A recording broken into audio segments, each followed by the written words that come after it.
Yeah, well, I set up for Essex.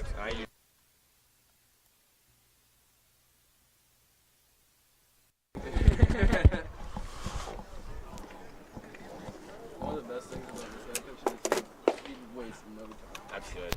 Yeah, we have one like that, but I don't think he pitched it. Check. Okay, oh, that's good. Check. Check. All right.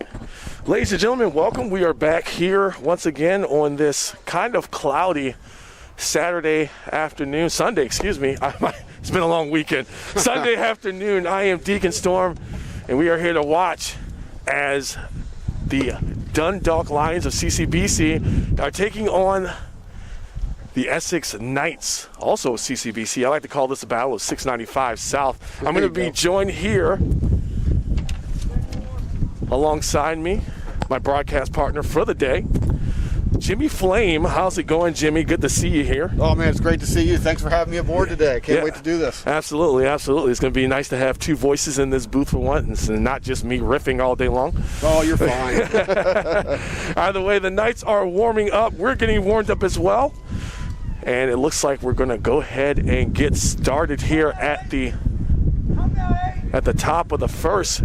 Coming up to the plate first is going to be number 8 of the Knights, Austin Mama. He is the sophomore out of Baltimore, Maryland, by way of Loyola Blakefield. He's going to get his chance.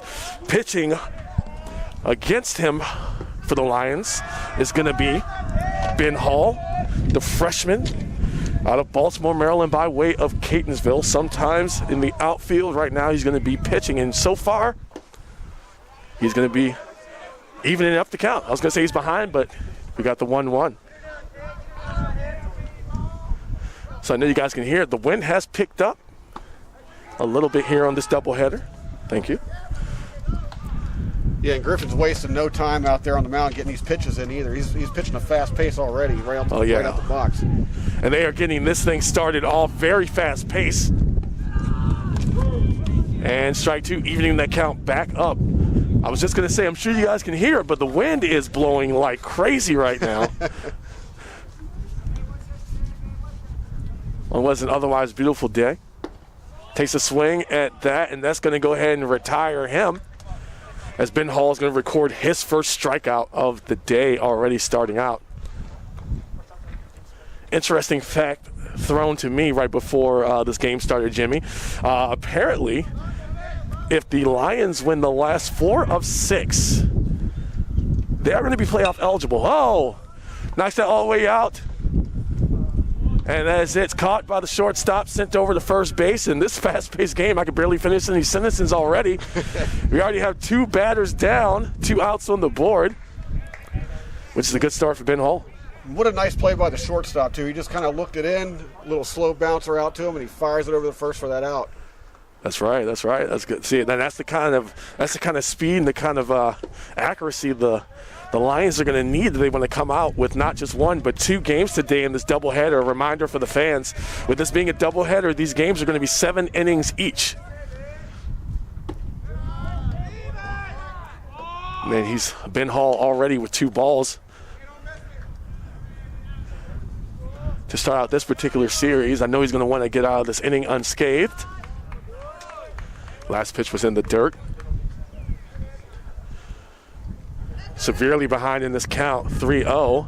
And there's the 3-0 pitch. And strike. Don't walk too quick.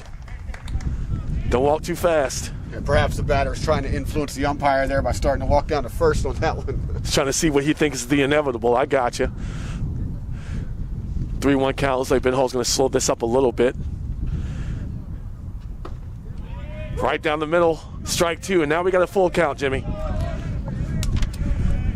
That looks like a bit of a slider right there on the outside corner. Well, that one goes foul.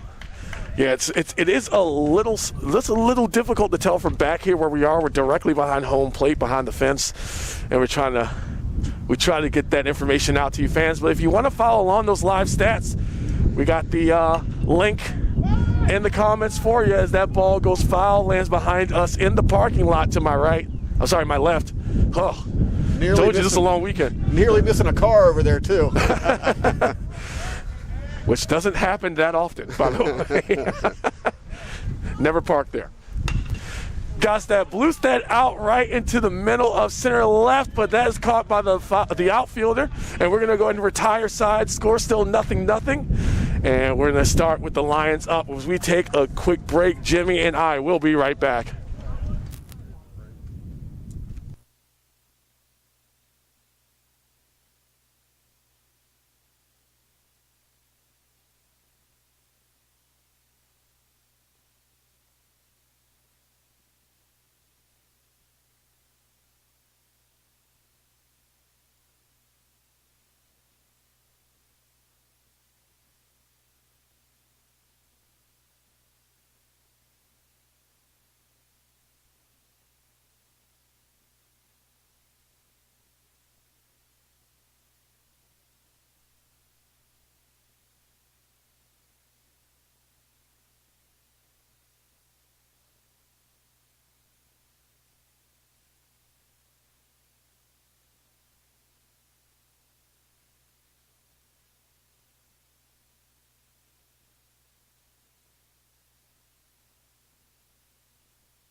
All right, ladies and gentlemen, as told by the wind, sure you guys know we are back. Myself, joined by Jimmy Flame, going to be on color with me today for this doubleheader between the Lions and the Knights of CCBC Essex.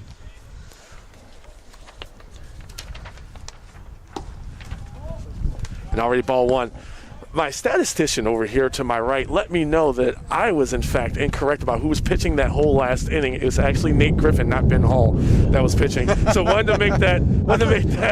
I think I even said that. Yeah, you did. And it's not. Oh, there we go. Well, he had that ball deep, going out to left field, but it is caught, and that's going to go ahead and retire that batter. Nice tracking by that left fielder, because I mean we got some major winds coming in from center field, so it's a little difficult to track those pop-ups today.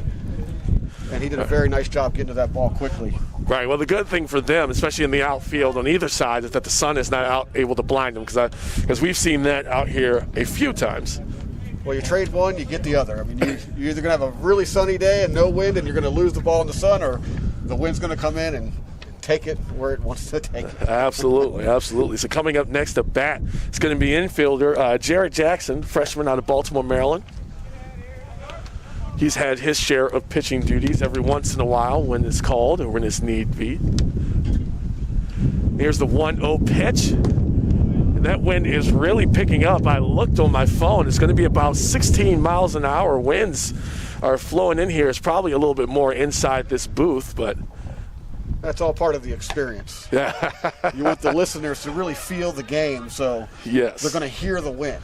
That's why I said it's a shame you guys can't be here, but we're glad that you're watching here on our YouTube channel, going live. And there it is. They just decided to go ahead, and I say decided as if they had a choice. Jared Jackson's going to reach first base on a walk.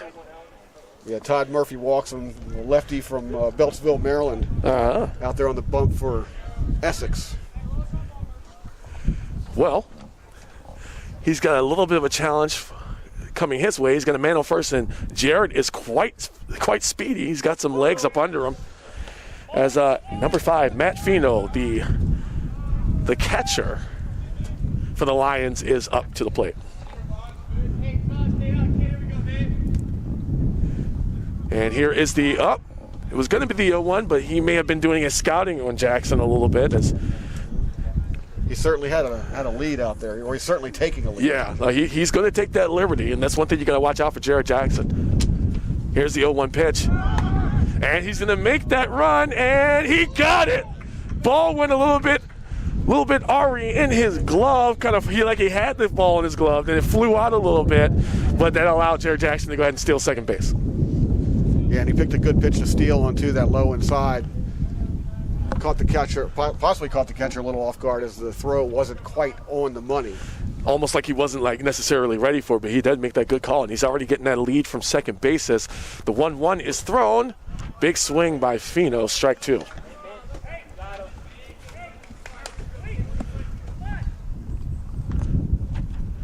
So right now, Fino is going to be behind in the count. Wind blowing out papers all over the place out here.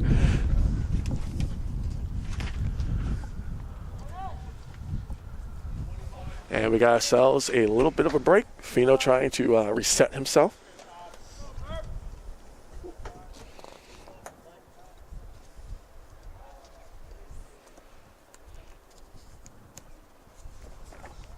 It's a 1-2 pitch, swing at it. And that's going to be an out for strike 3. He was protecting plate there. He had to go for that. Yeah. Even though it was clearly a ball. That ball definitely had some movement on it, heading to the outside, making it a little bit more difficult. And well, then you got to factor in the wind as well. That could have caused a sharp turn on the way in at the end of the throw there. But with Jared Jackson still in second, we're up to our next batter. 2 outs on the board here in the bottom of the first. Jackson going for the third base steal, and he is gonna make it. He's safe. He's safe. That's the 45th steal this year by Dundalk. Well, considering the way things have been going this season, every single one of those counts, and they have just allowed Jared Jackson to get in the scoring position. Big swing at that one. Strike 1. Seems like Doyle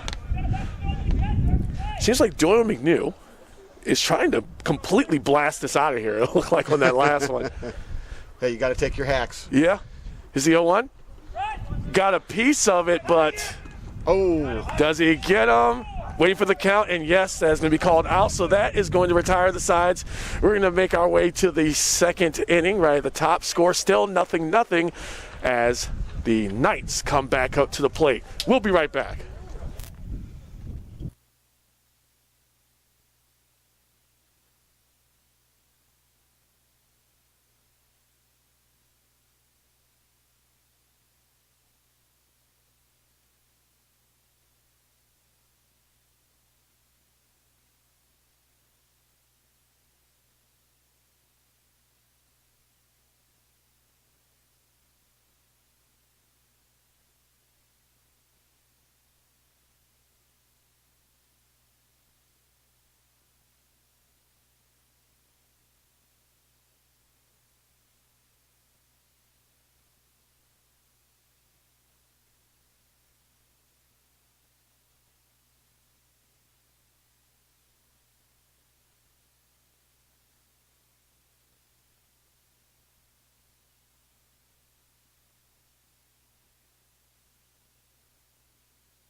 Well, here we are, we're back. That was a little quicker than we were expecting, but seems like they want to get through this doubleheader as soon as they can. Coming up to the plate next, batting fourth, Nick Hemstreet, freshman catcher out of Leesburg, Virginia. He's going to take his crack at it as Nate Griffin throws his first pitch of the inning, and that's going to be a ball. Yeah, Dundalk missed out on a big opportunity to get ahead early this last inning. That's right. Jared Jackson was left stranded on third base. As we even up that count 1-1 here at the top of the second.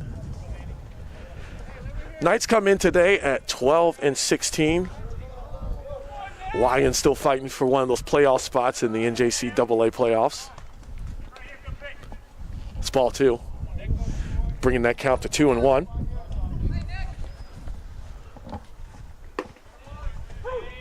Strike 2. Took one right down the pipe. Yeah, there was no breaking or any curves or anything. He just hit that straight down the middle. Let's see what we got now for the 2-2. Got a piece of it that's going to be grabbed by the shortstop, since that over the first, and is caught, and he is out of here.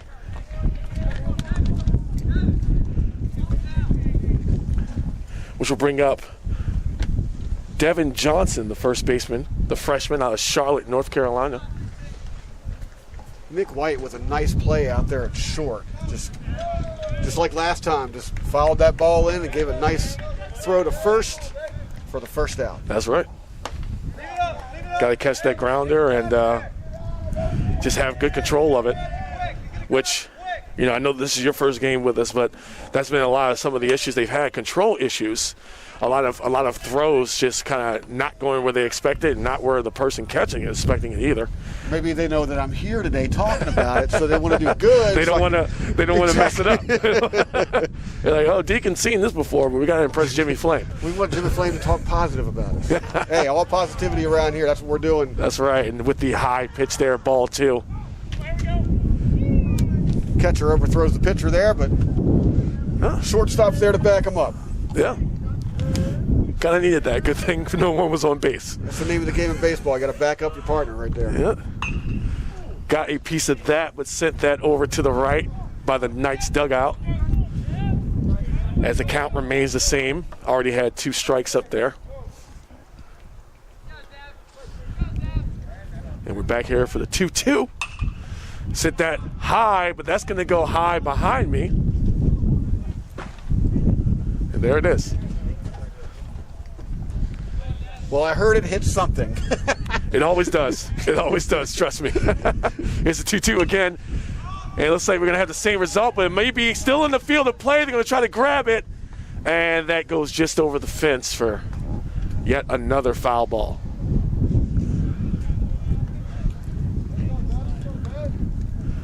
Yeah, he's throwing him high. He can't quite get over top of that ball. Yeah. We'll see if he throws another high one here.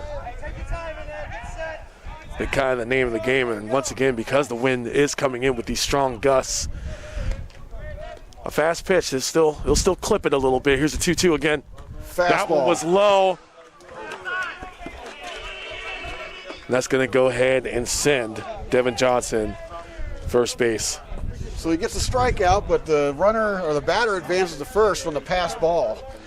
Yeah, and you know, he had some wheels on him too. I don't know if you saw how fast he was able to get there. So yeah. That may be something that needs to be kind of checked out, looked at when it comes to those steals. Because while Dundalk does have a lot of steals, they sure do as well give up a lot as well. It's going to be ball 1. That was far outside the strike zone to the left. As Sammy Cannella, he bats 6th in the order, the freshman out of Brooklyn. Stands 6'5", big guy. And there he is running. I called it. I also called that. A little hard on the accuracy. He got the ball there in time, but it was a little bit too far left of the second base bag, so he's able to steal that.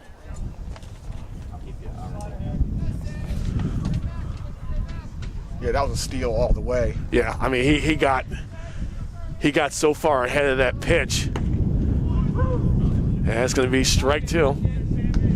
At the least, Nate Griffin is handling his business on the mound. Now, I hope you guys at home aren't having too much trouble hearing us because of this wind. And that is it. That was a nice pitch on that outside corner. That's right. Caught him looking. Yeah. And Just he froze the batter. Oh, he doesn't look happy.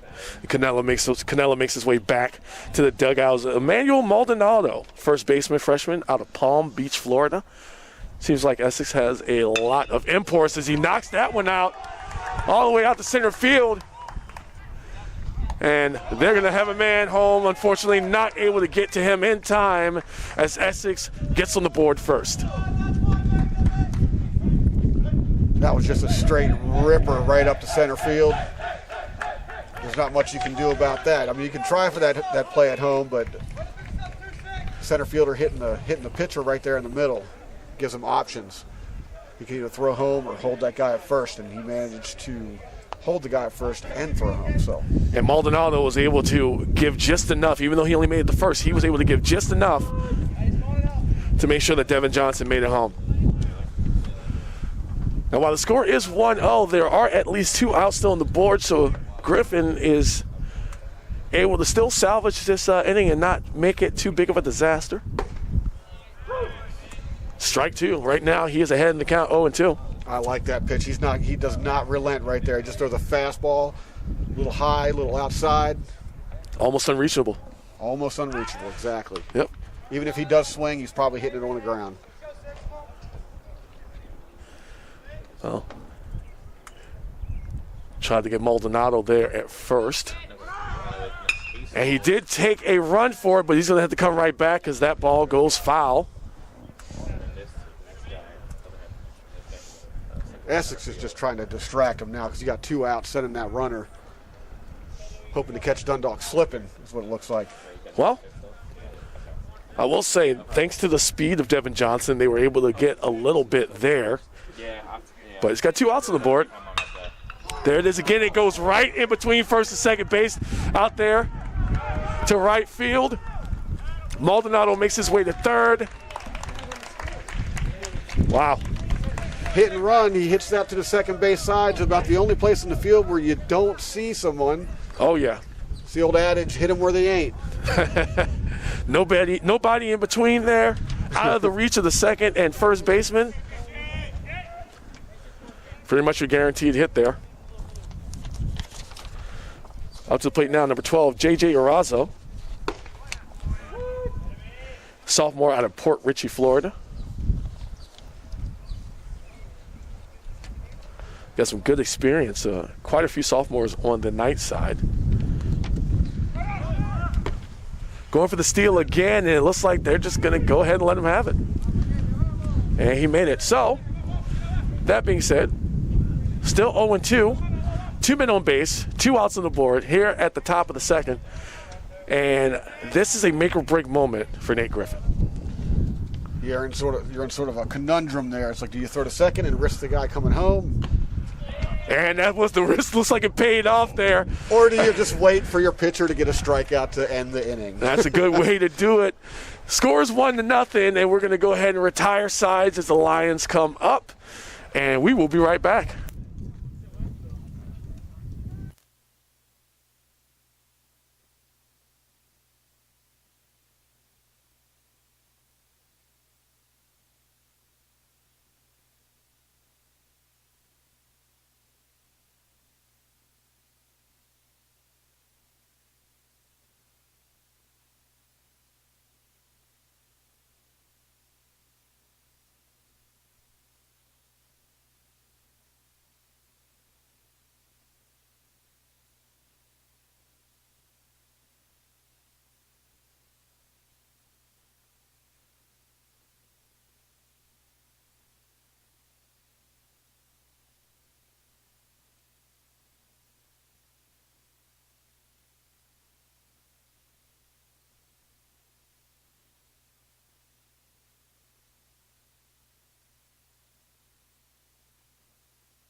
All right, we are back here. Deacon Storm, Jimmy Flame with the bottom of the second. Scores 1-0 with the Knights in the lead. They were able to get somebody home in the last half inning.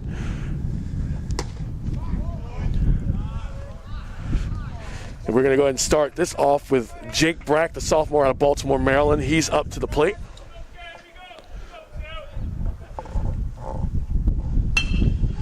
Got a piece of that. He hit exactly where we were talking about in the last inning, but unfortunately someone was there this time. As Brack is going to go ahead and make his way back to the dugout. Well, Dundalk didn't have the luxury of starting off this inning with a runner on base. Unfortunately, you got to get someone on base first to move that second baseman. Very true. And Michael Martin already at the plate, already accepting pitches as he takes that ball one. Martin, freshman out of St. Thomas.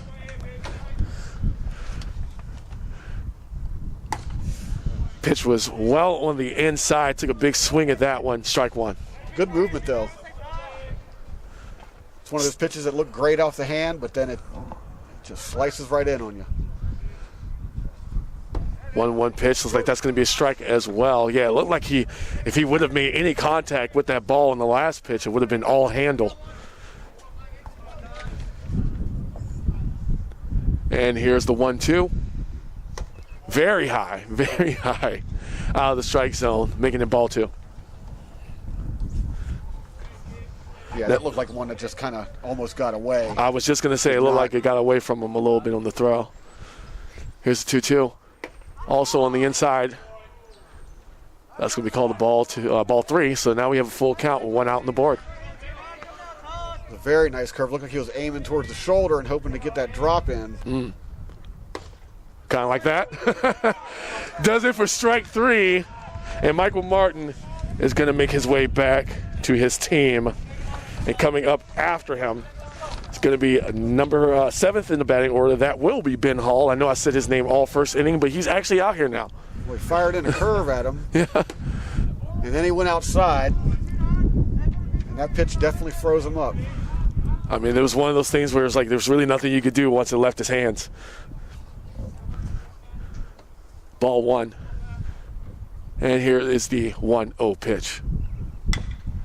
Takes a swing, gets a piece of it, sends it out to the third baseman, who then throws it over and over the first base. That was a little close, looked like it was going to go high, but inning's already over. Score still 1-0, and the Knights are going to make their way up in the top of the third. We'll be right back.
All right, ladies and gentlemen, we are back here. These innings are going fast. I can't even get the microphone plugged in. Already got out here first. Heck of a play by Short. Seems like he's just taking over this game out there as he looks that one in as well.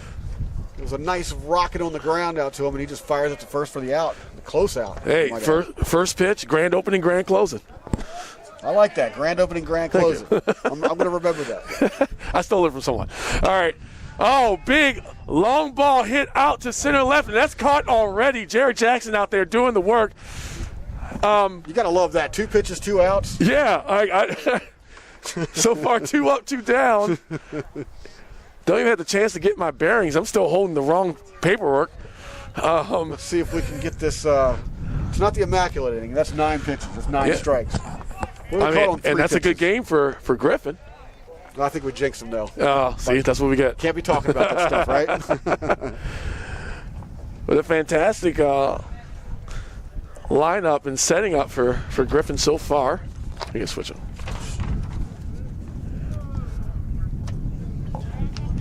And there, the Essex Knights batting order had already reset. That's a strike. It's a nice curveball, nice bite on that curveball. Yeah, it was one of those ones, like I said, there was a lot that could not happen. Sometimes you get a curveball that kind of saucers in, and other times you get them to break. And sometimes you get that blooper out to center right. As number 34, Mitchell Haywood records that hit.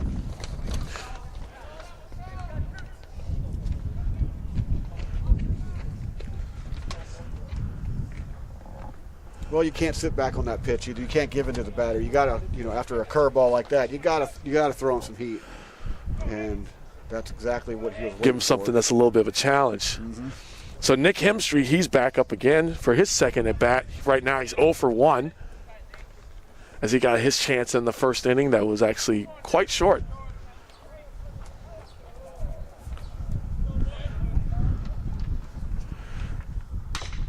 Got a piece of that very close to the to his own hands, though, and that's going to go foul, making that one strike 2.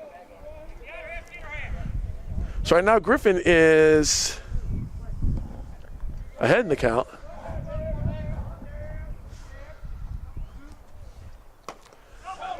Ball goes wild, and Mitchell Haywood able to steal second. And this is what I was talking about, Jimmy. Yeah, catcher should have held on to that one. Yep. And this has kind of been the story, at least of all the games that I've been commentating, where just the lack of control whenever a pitch like that needs to be handled. Here's the 1-2. Got that up high, popped up behind my head, and he goes foul in the trees.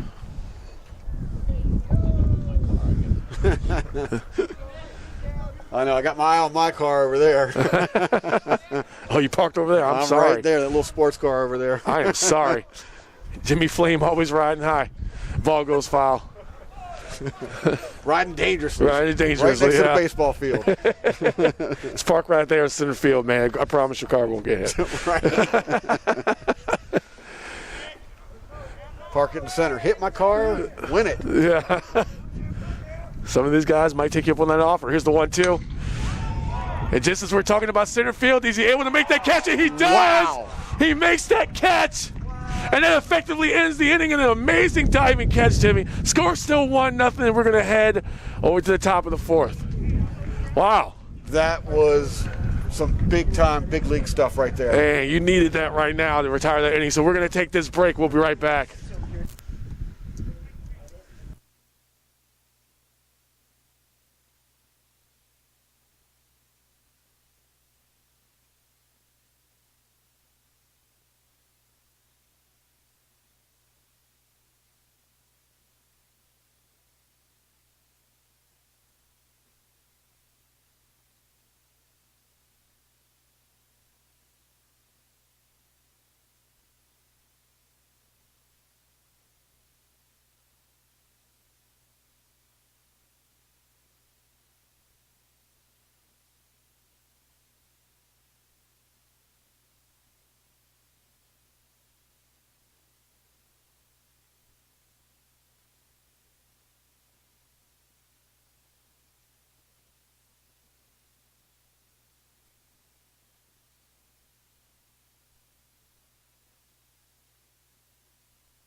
There you go.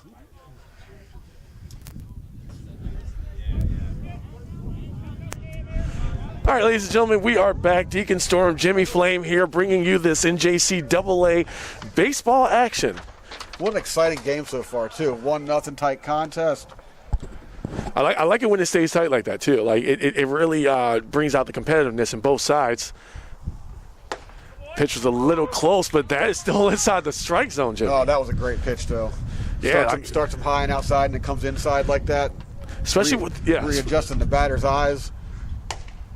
And then follows that up with a pitch on the complete opposite end of the strike zone. That could have been. I think that last pitch could have gone either way, to be honest. Right down the middle, ball goes flying out to center left, and it looks like they're going to have to make a run for it. Is he able to field it? And he does. He catches it deep out in left field. Wow. And retires the side. That was a good hit, good eye. But unfortunately, Didn't quite get all of it. He got a lot of it, but he didn't get all of it. Definitely sent it for a ride, and that did get some left miles. Left fielder caught up to it. Yeah. It's almost like the wind held it up a little bit. That may have actually ended up hurting him in the last one. But Kyle Hansel, the infielder, freshman out of Baltimore, is up to the plate now and already facing an 0-1 count. Catches a piece of that, but that's going to go behind us and to the right for the foul, making that one strike 2. Reminder for some of you guys who may just be joining us. That's also foul. Count remains the same. Some of you may be joining us right now. The Lions, if they want to see postseason action, need to win 4 of the next 6 games.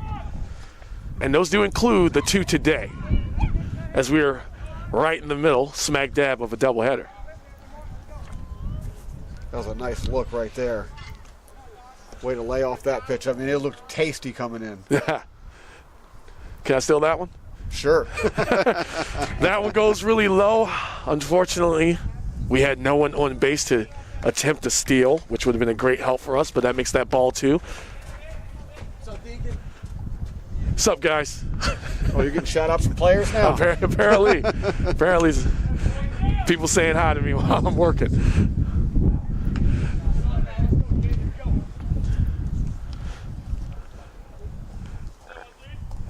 And here comes the 2-2 pitch once again. Got a slight piece of that that's going to keep him in the batter's box. Excuse me. That was close. That ball was really far inside as well. Yeah, and that could have gone either way. Ump's decision. That one's low. Once again, ball goes flying out, just under the catcher's legs, and we are now looking at a full count for Kyle Hansel, as he wants to try to take his chance at evening up the score. And he's going to make it to base. He lost him. He got the pitch that he wanted, but it wasn't in the strike zone. Oh, yeah. And that seems like that's very important. 3-2 fastball. I think everybody in a 10-mile radius knew that was going to be a fastball right there. He just missed the spot. Well, the good news is Lions have a man on base, and our batting order has reset. It's Cheney Skeens, freshman out of Kent Island, makes his way back up. His first time up, he did not make it to base. He's 0-1 right now. So let's see if we can continue this inning and try to get on the board. Got a big piece of that handed out to the left field, but that's caught almost immediately by the outfielder. There's a nice rip right there, but just straight to the left Yeah, fielder. that didn't even hang up in the air at all. He didn't even have to move. Yep. So coming up after Skeens. I was going to say, now's the time you want the wind to help you. Yes, that is absolutely right. Let's give him some more time to kind of look at it a little bit and maybe even mess up. But coming up next, Jared Jackson. We saw him on that great catch just a few minutes ago in the inning. Not able to get Hansel out at first base. Yeah, that was one heck of a catch he made. Now, Jackson was able to steal 2 bases the last time he was out there. Oh, wait. He called a balk. All right. He called a balk. I like it. We're going to call that every single time. You got to keep that foot on the rubber. No flinching. And that's that's something that we actually do not see too often out here. Like, I can't recall the Lions ever having an issue like that, but yeah, you're right. Can't be making mistakes like that. Especially if you have a speedster up right now in the batting box. If he gets on base, you guys are going to have some serious issues out there on the diamond.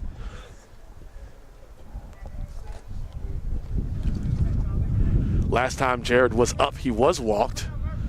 But with Hansel on second base, that could kind of change the dynamic of what's going on here.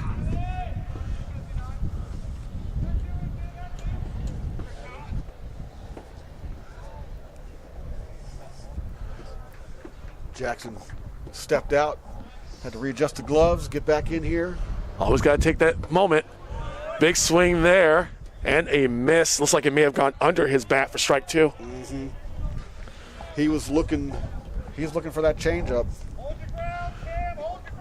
Fastball came firing in. Couldn't catch up to it. Yep. Oh. Yeah. All right, looks like they may have caught a little bit of a break there. As the count remains the same.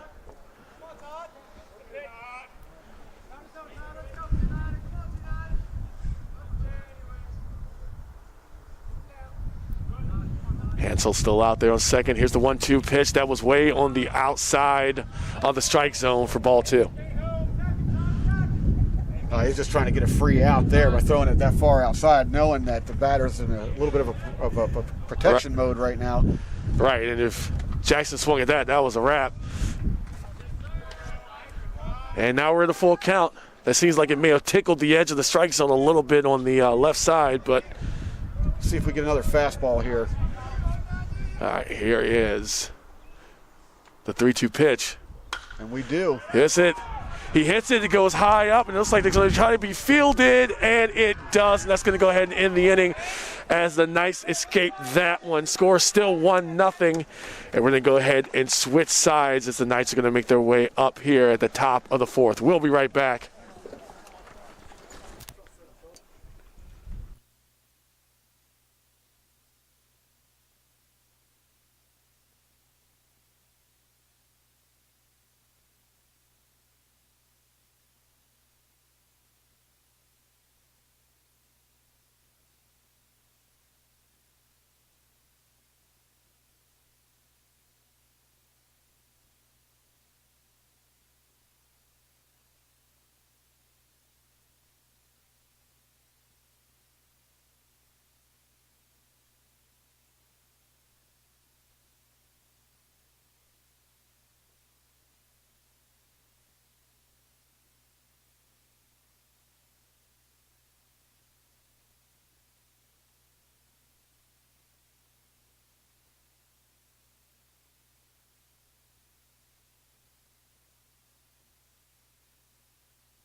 We are back, ladies and gentlemen.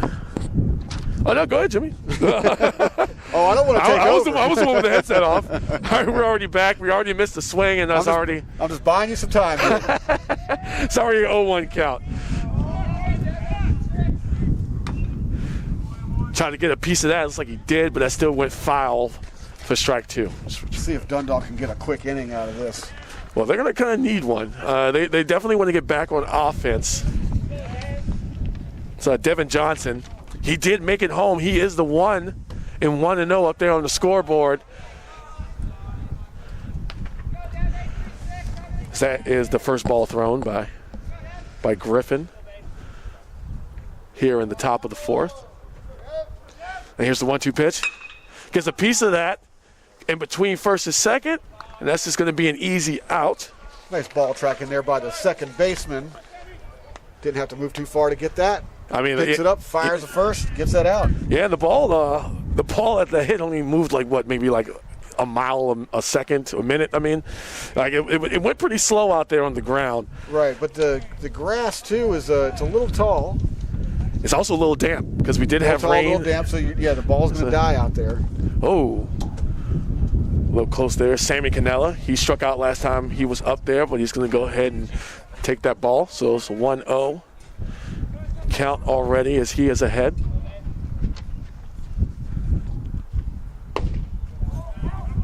That looks like that may or could have gone either way, Jimmy, but a little low and outside, fastball. Yeah.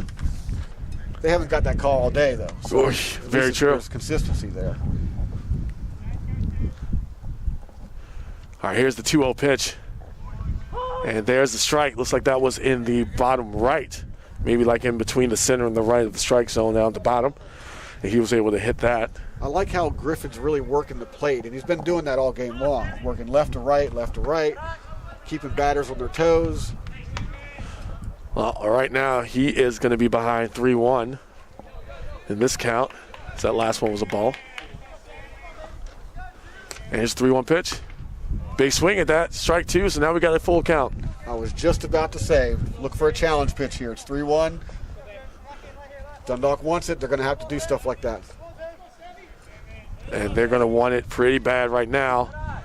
And that one's going to be a walk. Looks like that one may have been just under the strike zone. And that's going to send Sammy Cannella right to first base for his first landing there today. Yeah, Griffin's showing a little frustration out there after that pitch. It was a really close pitch, but just a little bit too low. But he pumps his fist a little bit in the direction of the umpire. I'm not going to say at the umpire. Just in his general direction. Just letting him know he really wanted that pitch, and he got one right there. All right. And strike 1 there as Maldonado comes up to the plate. He got an RBI the last time he was up. He was the one that sent Devin Johnson home. Yeah, the only run in the game thus far. See if we can keep it to that. And that would be nice for us Lions. 0-1. Looks like he's taking off for it. Is he going to make it? Yes, he is. Ball was not thrown hard or fast enough, and accuracy was a little lacking as well. So. Yeah, but he just he had some fire on his feet heading down to second base. Yeah, he did. Yeah. And that is going to be Cannella's first steal of the day. Here for the 0-2 pitch with only 1 out on the board.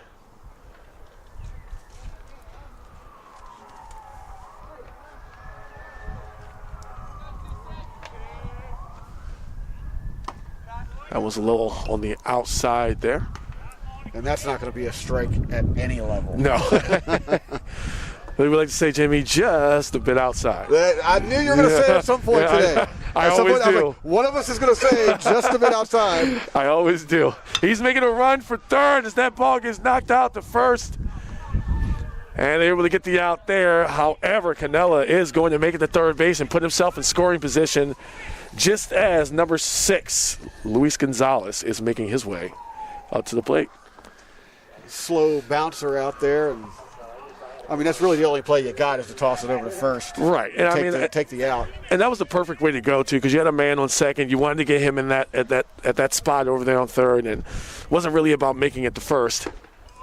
Strike 1. Trying to figure out if he's throwing a 2-seamer or a 4-seamer, because sometimes it looks like he pops a little 2-seamer in there, and then other times he gets a little dip on it. All right, now that ball is heading out to the shortstop and is taken out at first, which saves the inning. We're going to go ahead and switch sides to the bottom of the 4th. Score still 1-0 with the Lions trailing. We'll be right back with you with more NJC AA baseball action.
All right, we're back already with more action. NJC AA college baseball action. Lions of Dundalk taking on the Knights of Essex, what I called earlier the Battle of 695 South.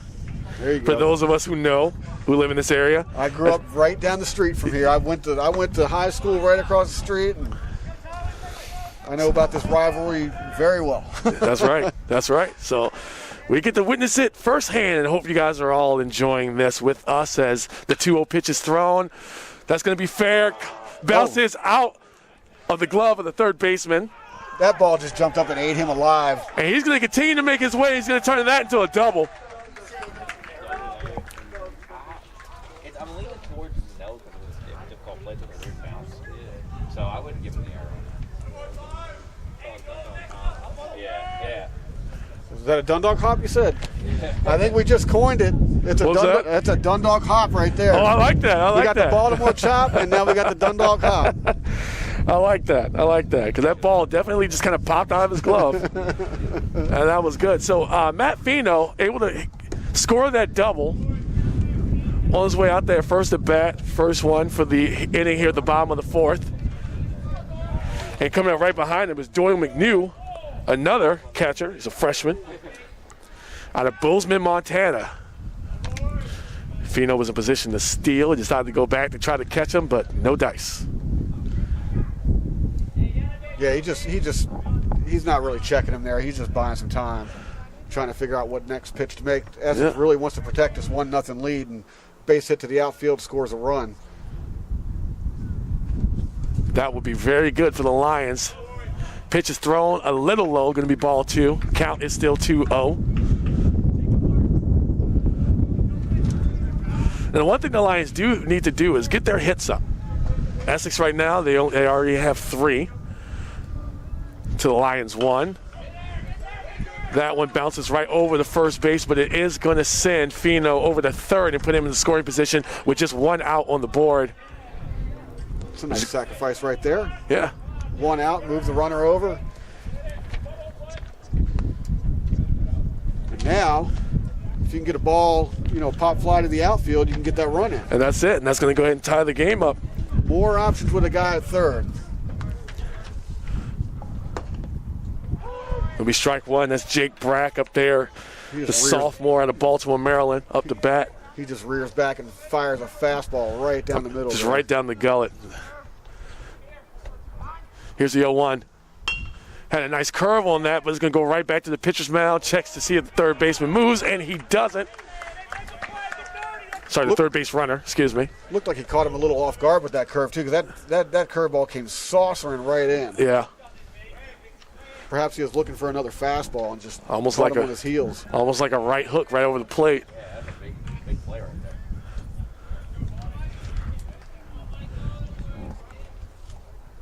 Here's a pitch.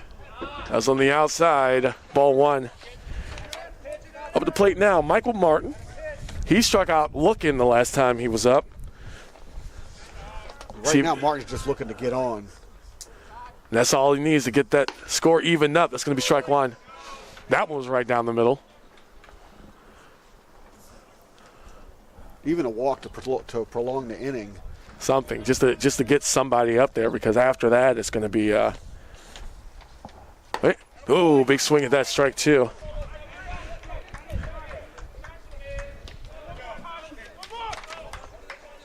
A little bit of a delay from the umpire on that call, too. It's almost as if he couldn't believe he swung at that either.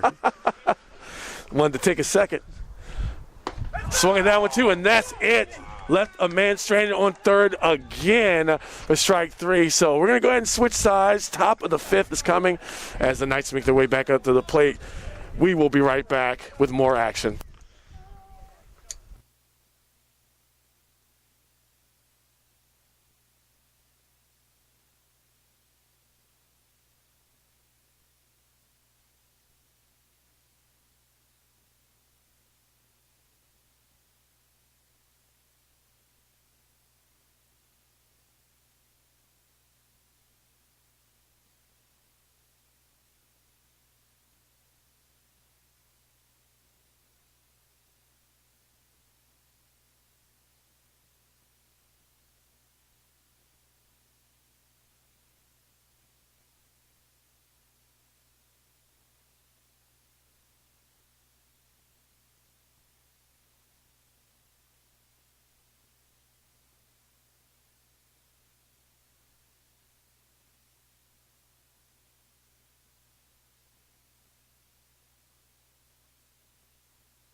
All right, we're already back.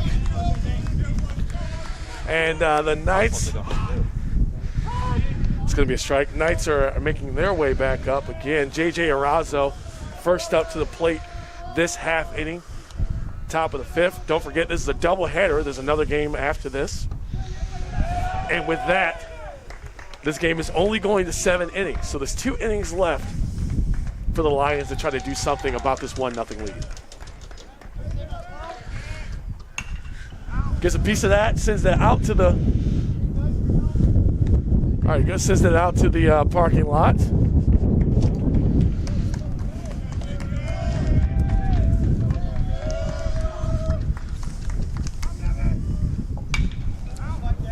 You got a piece of that, but same direction. Same direction. Another parking lot ball there. Count still 1-2.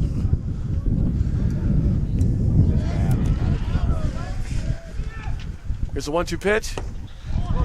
And that's it for strike 3. That was a great pitch. I mean, he just caught him looking through that little sinker slider curveball. Yeah. Trying to figure it out, you know, from the velocity of the wind ball. It looked more like a wind ball. Yeah. Caught the outside corner, looking, 1 out. But that was also J.J. Arazo's second strikeout on the day. And strike 1. Looks like Nate Griffin is trying to get a little catching up here, trying to make this innings just as quick as pretty much this whole game's been going. It's just been a really fast-paced game. Yeah, Griffin's definitely locked in. The ball was a little low. Looks like it could have gone either way. So we got 1 ball, 1 strike, 1 out here at the top of the 5th. Essex up to the plate. Catches a piece of that. That's going to go foul. They're going to try to catch that. And it goes out of the field of play. Just a little too far. Yeah, it looks like it got carried over that gate a little bit.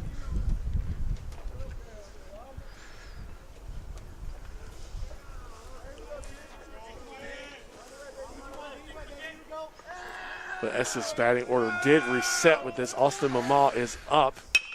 Gets a piece of that.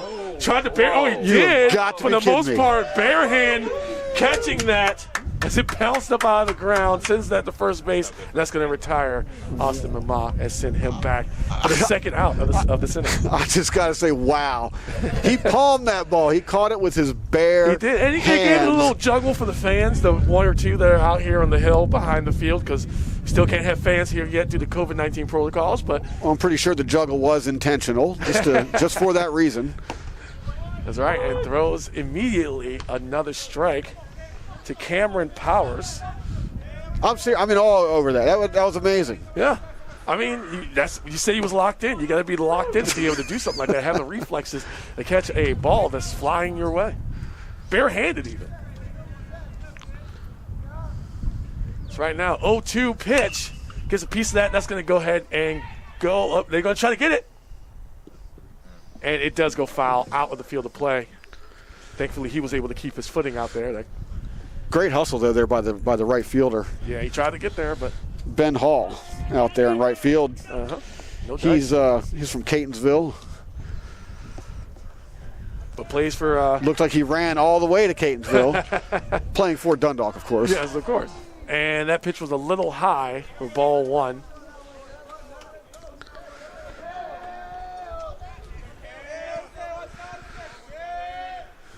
There's the pitch. And that was kind of low, evening up that count, ball 2. And this is starting to mirror something that happened a couple innings ago where Griffin was ahead. He had retired the first 2 batters. Really easy to get that last guy out. That was going to go foul. Really easy to get that last batter out, but then things kind of got away from him a little bit, and that's how they ended up scoring that 1 run. Well, you learn by doing, right? Yeah. And if that's true, they're not going to repeat what they did in that inning. Well, that's what we're hoping for with the even count.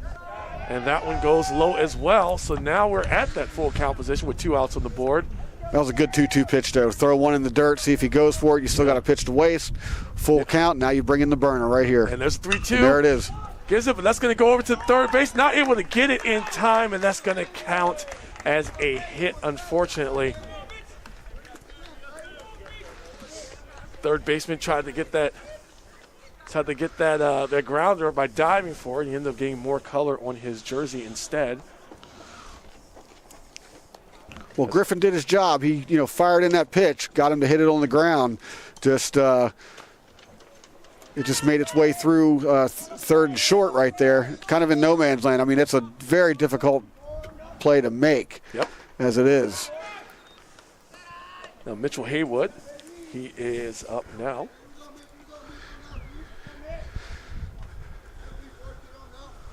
He did record a hit last time he was up.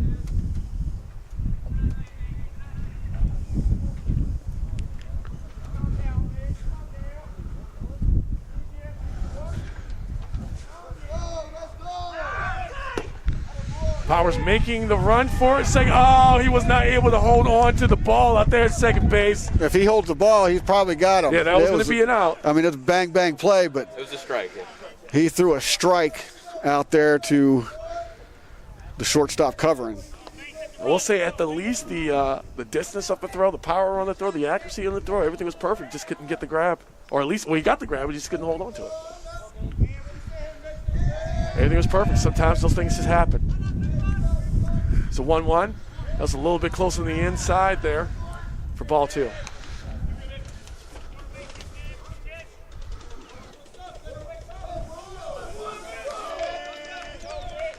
The Essex Knights dugout trying to rally their teammates out there on the diamond. Here's a piece of that. Right back at us. Yep, right back at us. 2-2, look for a challenge pitch here. He's got 2 outs. He's got to get he's got to get Dundalk back in the box so he can score some runs here. He needs an out right here. And the last thing he needs to do is give up another hit, put another man on base. There's the 2-2. A little bit too far out to the right of the strike zone. Well, he got his fastball there, but it's just a little bit off the plate. We're getting ready for the full count. Big swing at it, strike 3, and that's going to retire the sides. Score still 1-0 as Griffin was able to salvage that last inning. And we're going to take a quick break as Deacon Storm, Jimmy Flame, will be back with you with more NJCAA baseball action.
All right, ladies and gentlemen, we're back, and I'm going to be the first one to admit I'm not used to this. This game is going a lot faster than I'm normally accustomed to here for the Lions, but here we are. Gets a piece of that, sends that out to center field. He's going to be able to field that. He misses the catch, and he's going to round and make his way over to second base, and he does. Ball is not caught, I should say.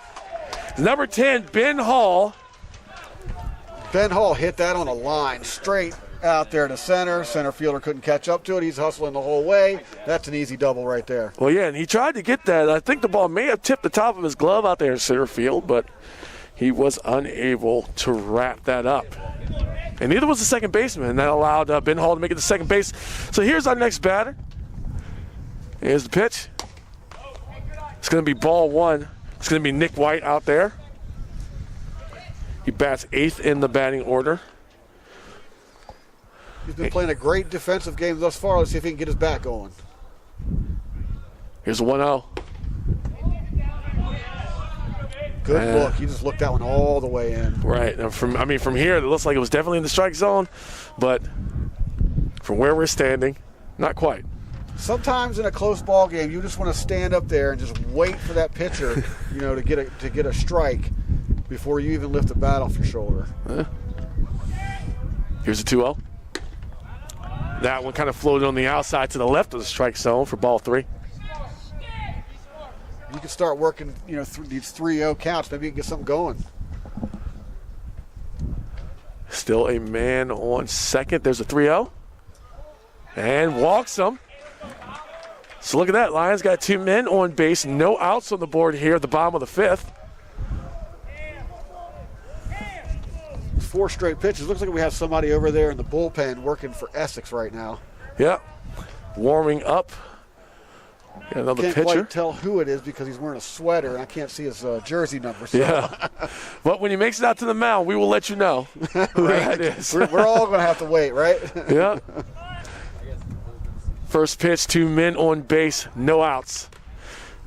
He tried to bunt that, but it ended up going behind him for strike 1. I like that call right there. No outs. You got first and second. Why not try to move both of them over? I mean, you have your tying and go-ahead run on base right now, so that's a good plan to have.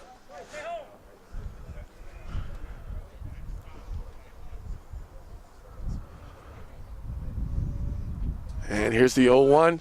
Going for that bunt again, and he does. It barely even gets too far past home plate, but it goes far enough. On the sacrifice bunt, he doesn't make it on base, but he does shift those runners over to second and third, getting a man in scoring position. Well, the whole strategy behind that bunt is to just move the runners. Yeah. If he's safe on first, then that's a bonus. But he came in, executed well, got that bunt down, didn't hit it too hard, made it pretty much impossible to get the man out on third or second. Yeah, like anywhere. Like really the only choice was to go to first. It looks like we are going to be making that pitching change. So Jimmy and I are going to be back after our brand new pitcher warms up. So we'll be right back. Don't go anywhere.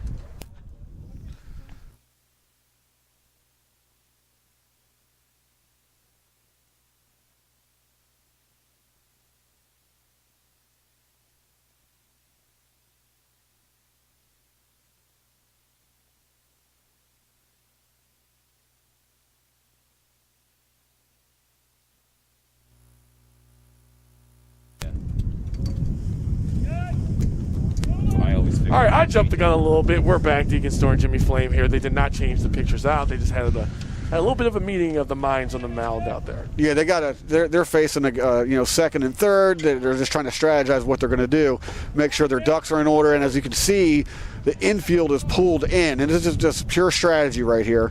Yep, they're trying to protect the 1-0 lead. They're not going to give up that run, so that's why they pulled everybody in. That's why everyone went to the mound so they could talk about it.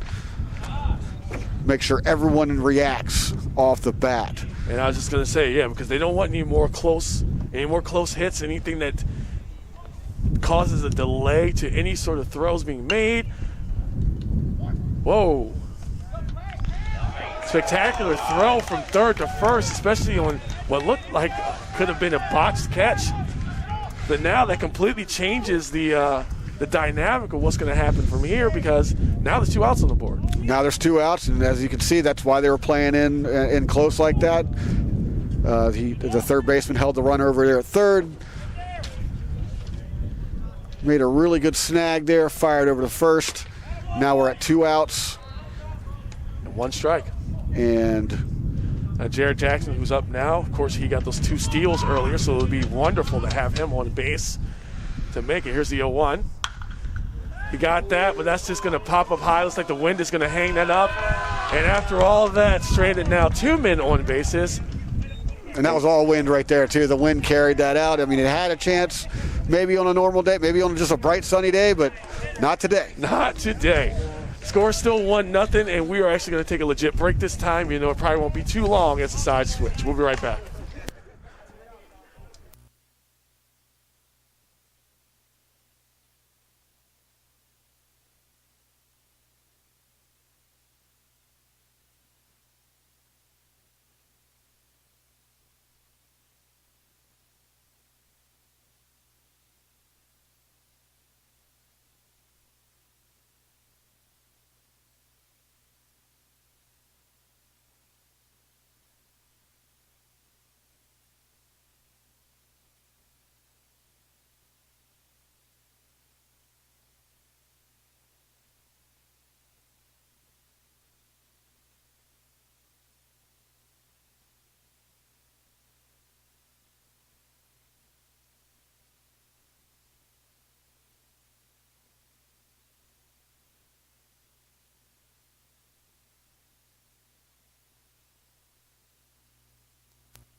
Jesus. And welcome back, ladies and gentlemen. All right, we got to pop up before we can even come back. That's going to go foul if they don't catch it, and they do for the first out on the top of the 6th. Thank you, Jimmy, for trying to get this back on here. Hey, that swirling wind's affecting us just as much as it is these fly balls that are going up there. Very true. Deacon Store and Jimmy Flame here bringing you NJCAA baseball action. Dundalk Lions, Essex Knights. Scores 1-0 with the Knights in the lead. There's a way you can get it where it would tell you that it was a foul out, basically. And that's going to be ball 1. As number 36, Devin Johnson, he makes his way up. Watch the curveball here, or whatever that curve change that he has is. Yeah, I think the most important thing was that he missed on the swing. Yeah, exactly. It doesn't matter what you throw if they're missing them, and it don't matter. And there's a hit to third. That's going to go fair and out to first. They're going to catch him on the second out already of the inning. Lions are playing some great defense today. However, they're going to need that offense to show up.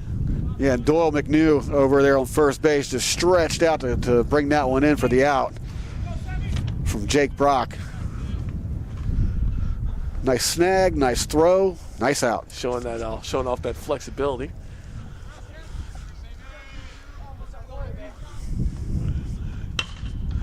Big hit out to right field. He's going to be able to catch that. He gets stopped in his chase, and he does, and already the inning's over. I feel like I just plugged the mics back in. You did just plug the mic back in, and he just hit the ball and he caught it. It's done. We're going to the bottom of the 6th. Oh, my goodness. Scores 1-0, and you know what? All right, yeah, so we're going to take that break, and we're going to switch papers, and we are going to be right back as we play licensed music that can't be on YouTube. We'll be right back.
Whole time. All right, ladies and gentlemen, we are back here. Deacon Store and Jimmy Flame, bottom of the 6th, excuse me. Score still 1-0. Hasn't changed since the top of the last inning. Yeah, has not. I mean, it's just kind of been staying the same. The Lions need to fix that. And it looks like they may be on their way with that nice hit out to the front of center left. Just what Dundalk needed right there. A nice ripper just beyond the reach of the shortstop out there to left field. What a way to start this inning. That's exactly what you want right there. And that was Matt Fino on that hit. Coming up right after him is Doyle McNew. We'll see how aggressive Dundalk gets here. Well, they're going to need to. They only got 1 inning left after this or 1/2 inning left to make a difference on this score. If not, Essex is going to come away with it. You're only down by 1, and the last thing you want to do is basically give them an out. But you also want to play a little aggressive here. Yeah. It is the later innings, and there he goes. It looks like Essex was on that same thought. That's the path of thoughts there, and Fino was able to steal second. Well, right there, he's just trying to exploit that. Like, they know that Dundalk has to start getting a little bit more aggressive about it. I mean, they're starting to get a little bit more desperate. It's a tight ball game. Yeah. They're trying to exploit it there, but it backfired on them right there.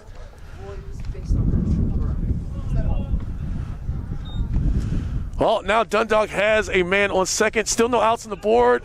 That hit him. That hit him. Looks like it tipped him somewhere. I don't know where. Maybe the elbow. But either way, that's going to send Dylan McNew now to first base. And now we are in the same position that we were in the previous half inning.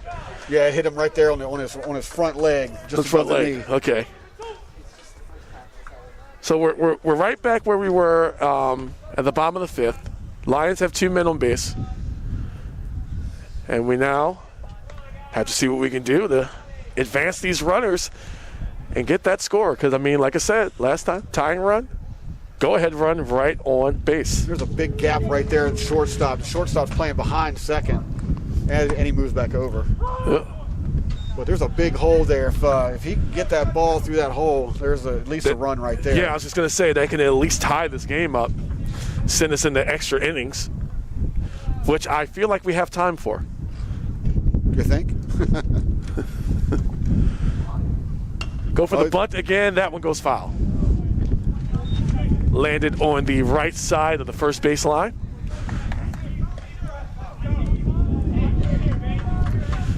Don't forget, everyone, we do have a doubleheader. There is going to be another game that starts about roughly 20 to 30 minutes after this one ends. Same teams, Lions and Knights. So we hope that you stick around for that. Here's the 0-2 pitch. Got the bunt, go forward that time, and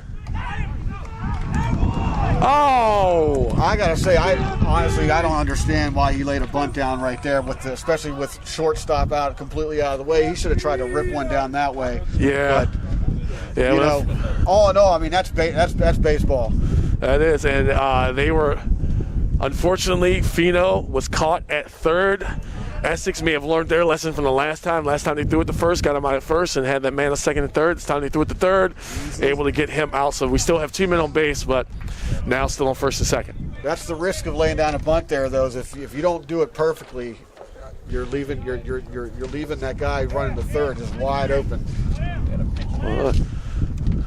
Well, coming up for his first at bat is going to be Joseph Rodriguez.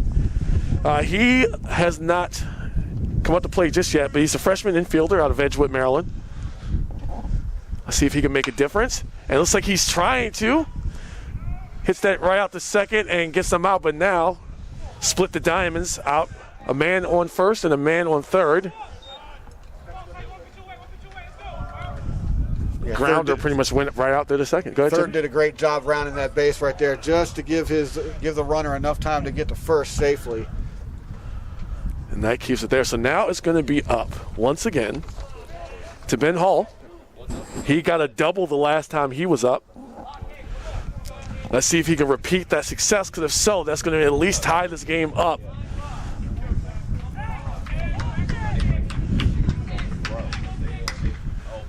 That one landed right there. He's going to go out to center field. They are unable to get it, and they do. That's going to end the inning, and we're going to head over to the top of the seventh. Score still 1-0. The Knights were able to escape that inning once again, and me and Jimmy Flame will be right back with more action.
Top of the seventh here, ladies and gentlemen. Welcome back.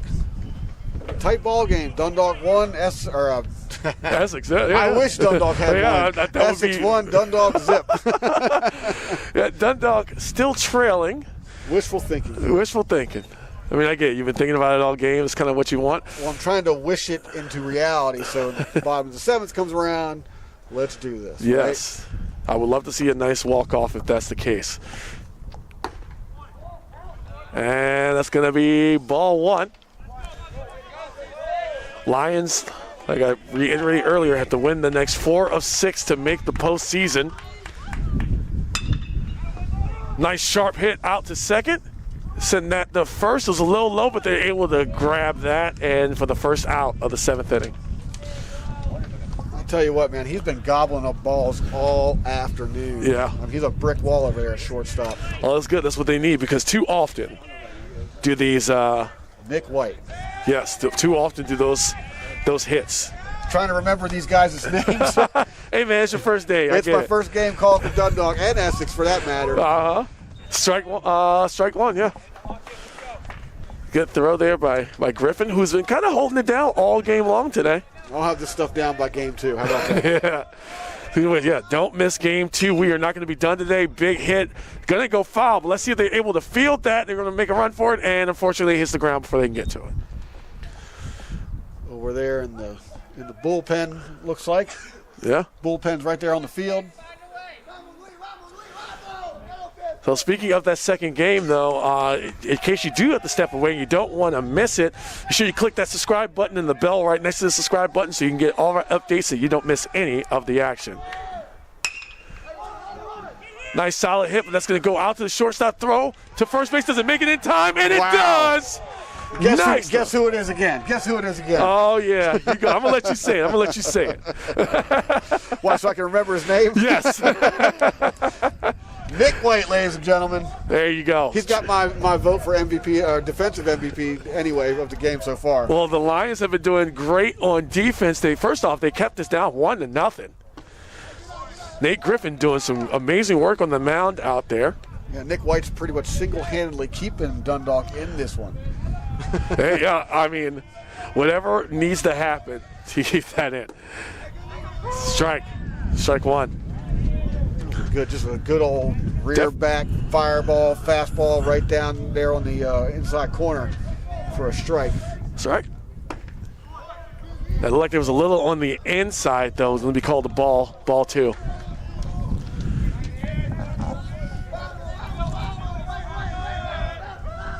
Essex Knights dugout fired up right now.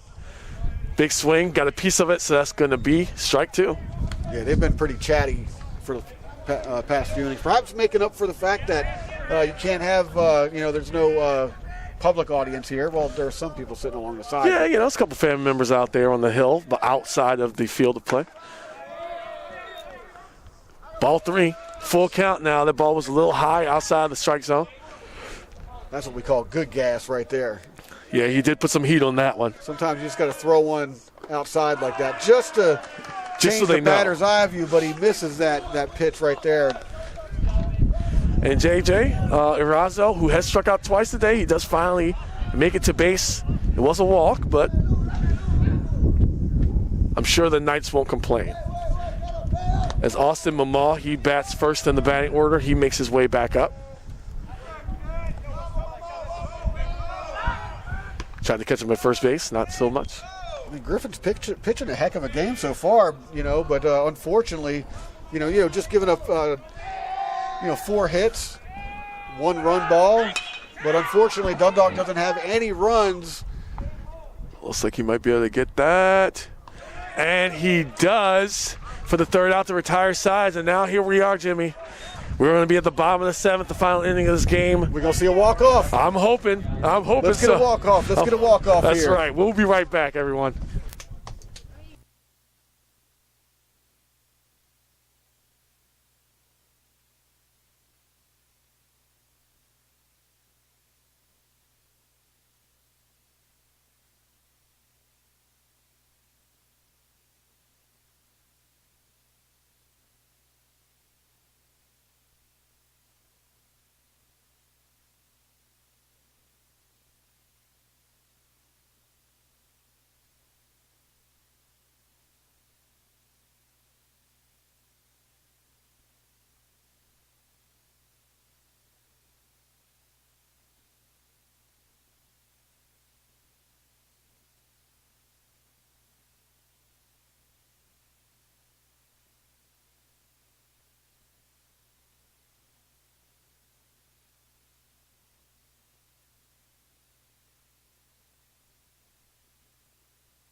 Yeah. All right, we are back here. I'm sorry, Jimmy. I was going to say, welcome back. It's the bottom of the 7th. This is the kind of baseball we live for. If we get a walk-off right here, that would be something, wouldn't it? That would. I live for this, Jimmy. I live for this, Jimmy. Deacon Store and Jimmy Flame here, providing you with the play-by-play here today as the Lions of Dundalk take on the Knights of Essex here at the Dundalk campus right here on the field. Nick White trying to get something going right away, leading off here in the bottom of the 7th. That ball goes flying out of the I don't know what it hit. I don't know either. It didn't look like it hit the plate. It hit something. Whenever it hit it hard. 1-1 pitch. Gets a piece of it, but that's going to go foul for strike 2. Man, if you could just straighten that up a little bit. He got a good rip on that one. Yeah, that would have been gone to a nice point.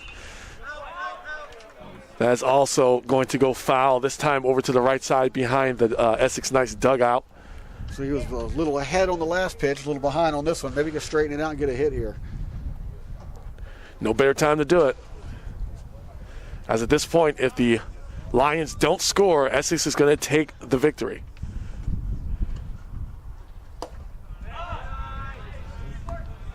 Good eye letting that ball go outside. Yeah, another ball. That was just a chase pitch right there. He's trying to get him to chase one, and he didn't do it. And there's a rip. That's going to go fair. Right up the third baseline. Oh, he hesitated. He hesitated on that if he would have kept first. going, he would have had a chance, but he decided to stop it first. Either way, he makes it on base and adds another hit to the tally. Now, I did talk earlier about the Lions needing to get their hits up, and it looks like they did, as they now have 6 hits on the day. Unfortunately, they don't have any runs, though. That is the caveat. I'm pretty sure anyone in that dugout would gladly trade a hit or two. Yeah, just for move, a run right move about that now. 6 over to where the runs are and not just where the hits. Goes for the bunt to try to get that over.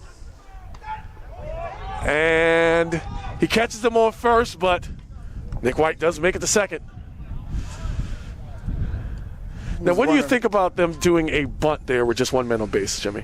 Well, it's tough. It's late in the game. I mean, that's fundamental baseball right there. I'm not so sure I would personally call that one right there. But then again, you got to get that run, so you do whatever you got to do to get that runner over into scoring position. That's exactly what they did. So. And I was just going to say, I think the whole point of that was to try to get someone in position.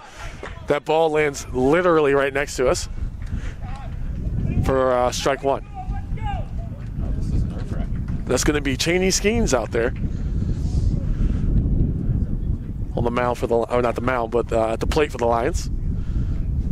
And the pitchers on both sides have been kind of putting on a clean today. Neither one of them have been pulled. And that little meeting, I guess, earlier actually helped them out a lot as they were able to get 3 up, 3 down from that point. Well, the pitching today has been a real treat to watch. Yeah. On both ends. Is the 0-1? Caught down the end of his bat for strike 2. Lions already have her out recorded from the last hitter. It was the bunt.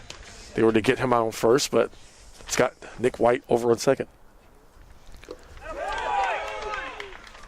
Tried to get him, and that's out. So now 1 out separates the Essex Knights from victory. It's all on Jared Jackson at this point. And you can see he knows the importance of this particular at-bat. As he did make it to base, stole 2 bases while he was up and around, but just never made it home. Let's see what he can make a difference here. It's the pitch. Hits that. That's going to pop up. Looks like he's calling it, and that is game. Dundalk Lions fall to the Essex Knights 1-0. A very exciting game, Jimmy, but unfortunately did not go in the Lions' way. It did not go the Lions' way. I mean, they put up 6 hits, as you can see over there on the scoreboard. They put up 6 hits, but they weren't able to get anything across that plate. So, I mean, again, both pitchers showed up today. Yes. Dundalk threw one heck of a game. Essex was just that much better as they were able to get 1 run across the board and take game one of this doubleheader. Yep, so with that being said, we are going to be getting ready for game two. Should be starting a few minutes after this. Remember to click the subscribe button, hit that bell right next to it, so that way you're able to catch up and get the notification of when that game starts and any other games across any sports when it comes to the Dundalk Lions. So for Jimmy Flame, I am Deacon Storm. We will be back shortly for game two of this doubleheader. Thanks for joining us, and we'll see you soon.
And welcome back to Game 2, ladies and gentlemen, of this doubleheader between Dundalk and Essex.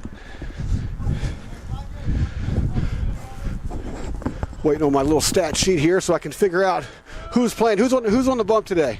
I think it's Danny Padilla. Danny Padilla. But that's Dundalk pitching. Oh. Sorry, I gave you the wrong information. We have it all backwards. I'm getting the wrong information here, ladies and gentlemen. Ben Hall? Ben Hall. Ben Hall. Excuse me for that little hiccup there. He fires a fastball high and outside, tipped foul. There he is. Deacon's run up the stairs, getting up in here. Hey, brother, it's 1:59. You're supposed to be here at 2 o'clock. What are you doing? Hey, man. There's a high fly ball to right field. And, oh, man, that was close. Very close, just off the glove. He made a diving attempt. They really want to get these games started today, don't they, Jimmy? Well, just like the last game. I mean, that was they just blazed right through it. Well, we're trying to get our bearings together. We're going to get some updated work here. Stats that we can follow along, but if you want to follow along with the stats while we're still waiting for ours. Strike 3, excuse me. You want to get the stats? There is a link provided in the comments, and we will be there as we are already updating. Updating in real time. Yeah, thank you. Ooh, I had to take a wind sprint over here, man. I saw you running. I was trying to fill in for you as best as I could because I'm no longer officially a rookie. I got that first game under my belt. You got to pick up, man. You got to pick up the slack.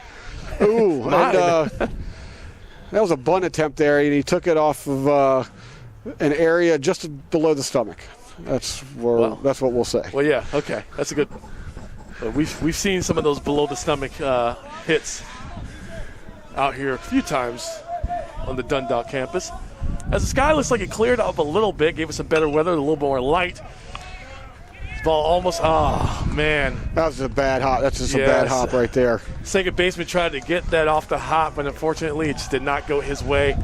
You know, nothing got by him in that first game. Yeah. And that was Logan Leisure, number 9, was able to. No, you're looking at the Knights page. Oh, I'm looking at the See, we're still waiting for our.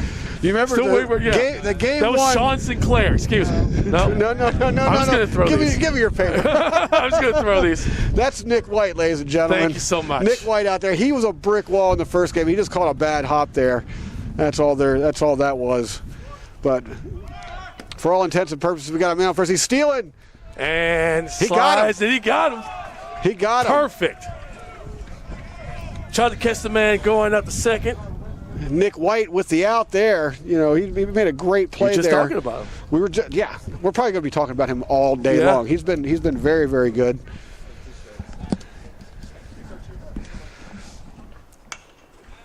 Caught the tip of that's going to pop up right behind us. Is it going to go over the fence? It does. Who's catching? Doyle McNew on that throw out. There he is.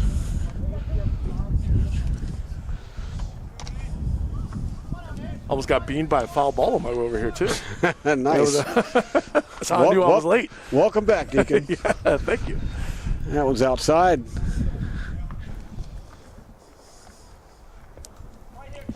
Already 2 outs here in the top of the first. Nice dig right there. He dug that one out of the dirt.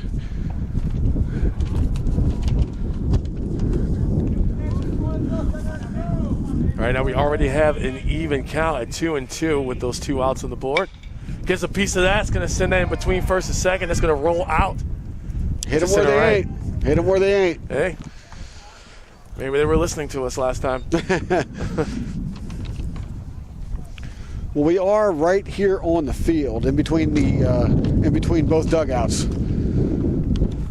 Yeah, we're lined up. We're lined up where the camera is. We're literally standing right behind the camera for those who don't know. Yeah, it wouldn't be too hard to eavesdrop on us. Or maybe they're listening to the stream, right? Maybe. That's what I'm hoping. Maybe they're listening to the, get some more viewers on here. That's going to go all the way out to left field. Jared Jackson's running for it, but luckily that goes foul.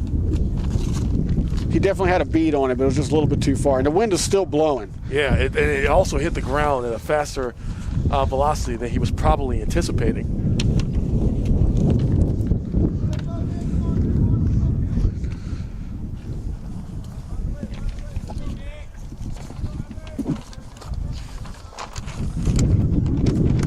And that's Nick Hemstreet at bat.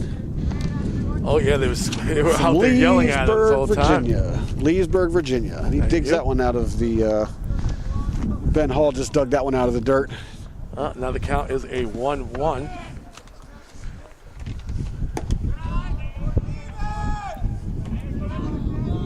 That was ball 2.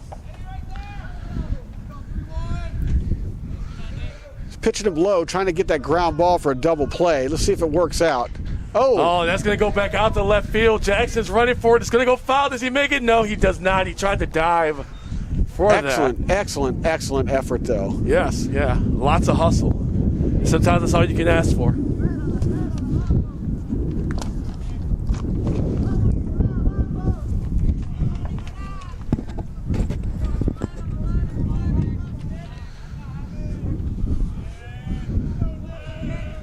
here's the 2-2. Guess that's going to pop it up high. Looks like it's going to go a little bit close to first base. They're going for it, and it is caught, and that's going to go ahead and end the inning. Score is 0-0 as we retire the sides, and the Lions get to come up for their opportunity to show some offense. All right, we'll be right back.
All right, we are back. Deacon Storm here alongside Jimmy Flame, bringing you NJCAA baseball action.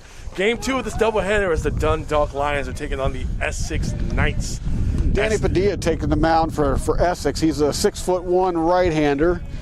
Throws pretty hard. You're going to see a lot of fastballs from this guy. Well, I look forward to it, Jimmy. Thank you. That was a little high, though, ball 1. Right on time. He throws a fastball high, right? Yeah, is that what you call it? Yeah. Winds coming out of the northwest, 13 miles an hour. I checked it because it's big. That's going to go ahead and send Cheney Skeens up to first base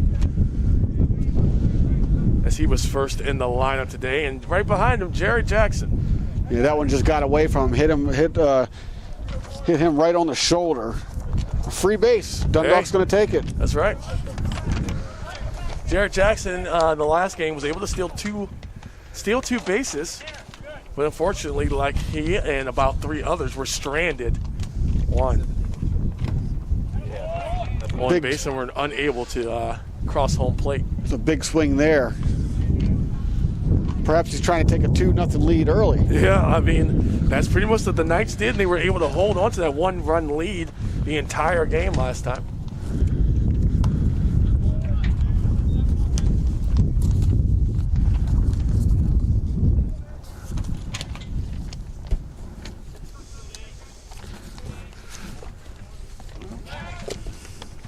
Tried to get Skeens out at first base, but they were able to catch him for that.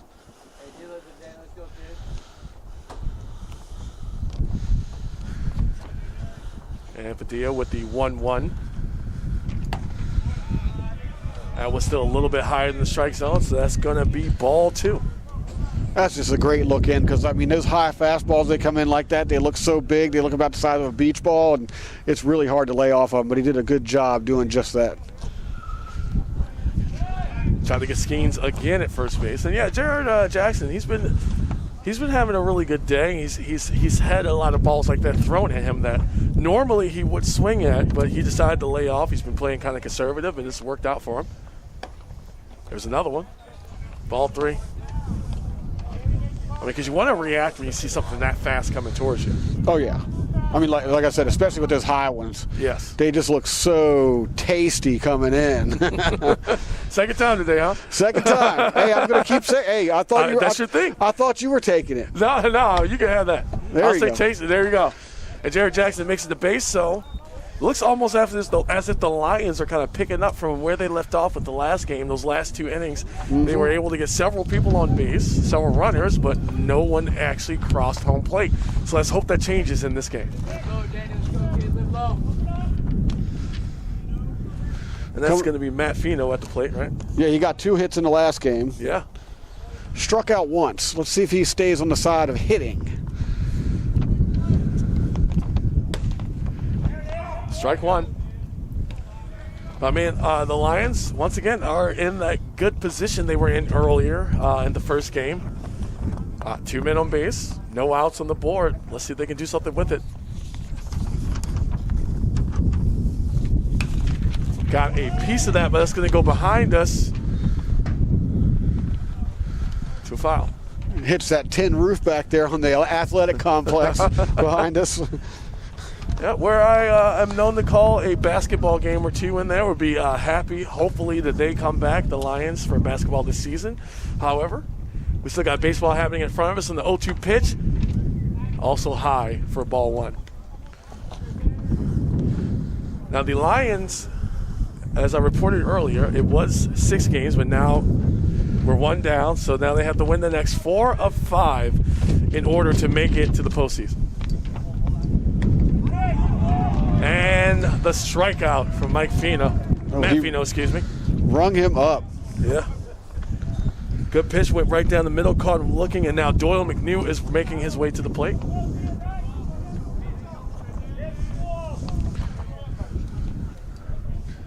Still 2 men on base, now 1 out on the board.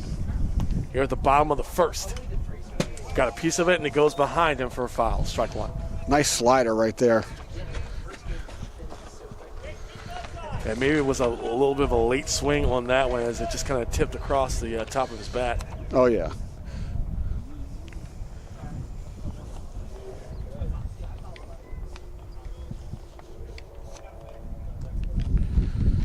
Here's the 0-1. Got a piece of that.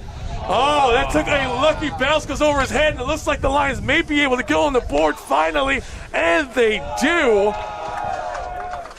A grounder that looks like that was right on his way to the glove and would have been a guaranteed out at first. It hit that. It took that bounce. It hit some piece of the field and flew in the air right over his head.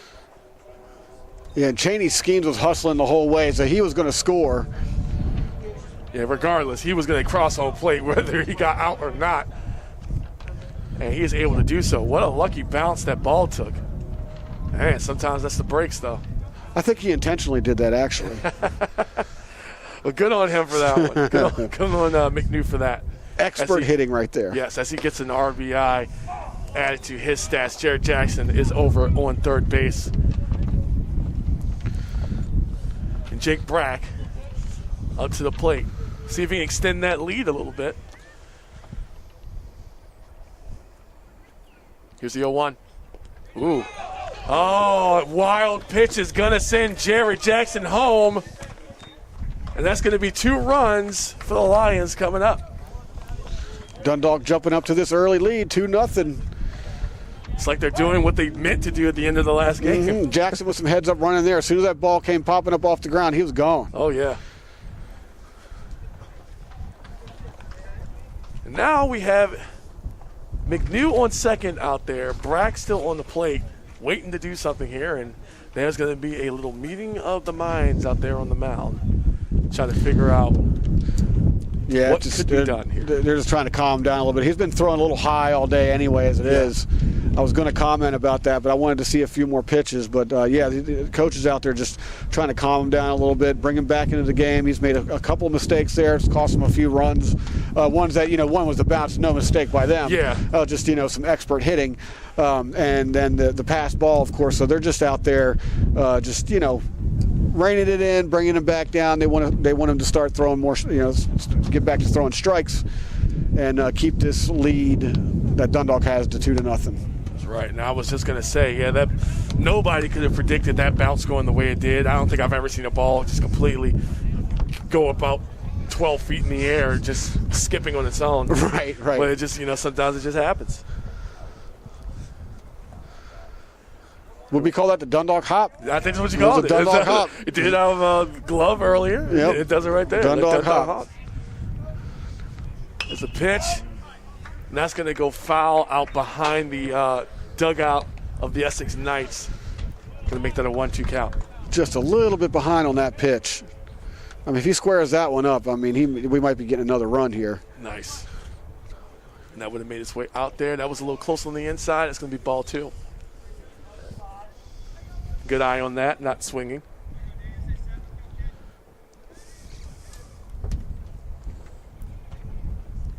And with one out in, that's 2-2. It's going to bounce over the second baseman, and he's going to sit at the first. However, Doyle McNew is going to make his way over the third, put himself in the scoring position. And that's the only play they had anyway. They were playing defense to allow the runner to move anyway. Right. They were playing deep just to make sure they get at least that lead out. Now they got 2 outs. And now Kenny Nichols, the outfielder, is up to the plate. And Doyle McNew over there on third base.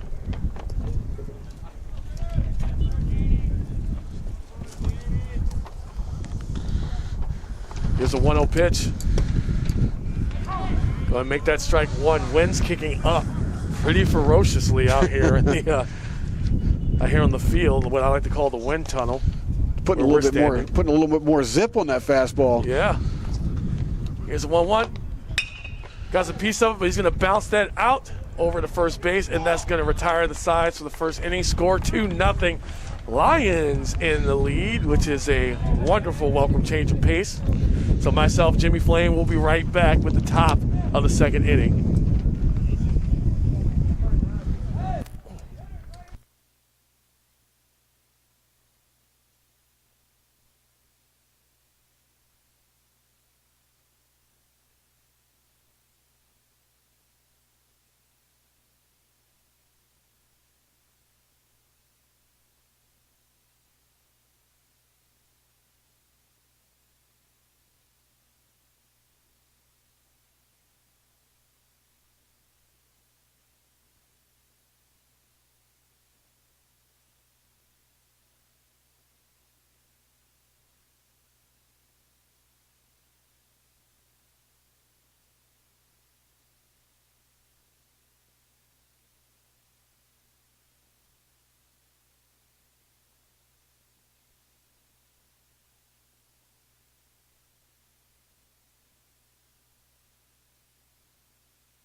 I just wanted to get that out before I came out in the air. Came back in the air. Right.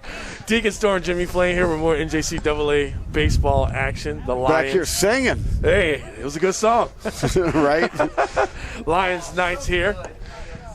Smack dab in the middle of this doubleheader. The Knights took the first game 1-0, which was kind of a heartbreaker because it seemed like the Lions could have taken that. Maybe they had a little more time. Yeah, indeed. Wow. But unfortunately for these doubleheaders, 7-inning games, you got to get it done in 7 innings. You can't wait for 9. That's right. And they were already very fast-paced, moving very quickly. And we're still kind of seeing that a little bit. I hope everyone at home's not having too much trouble hearing us. As that ball bloops out to left field, excuse me. Dude, the wind brought that one down. Oh, you God, could see that. did. You could see that. It just knocked it right down. No one had a chance at that. Now we got a runner on first. Yeah, and I was just going to say, I'm hoping that you guys aren't having trouble hearing us due to the wind just gusting really high. I mean, it's a steady 13 miles an hour, but those gusts are coming up to at least 25. Yeah, and that hit's credited to Devin Johnson, who scored the run in the first game of the doubleheader. Yep. And able to kind of pick up where he left off at here as he makes it the first.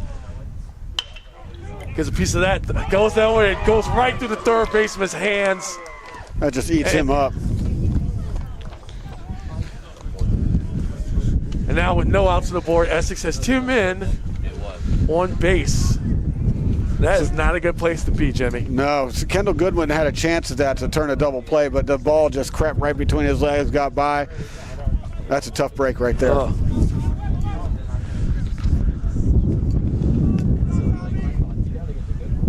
Here's the first pitch. It was a bunt that popped up right in the other, trying to get to second base. And they are unable to get the ball there in time. Good effort, though.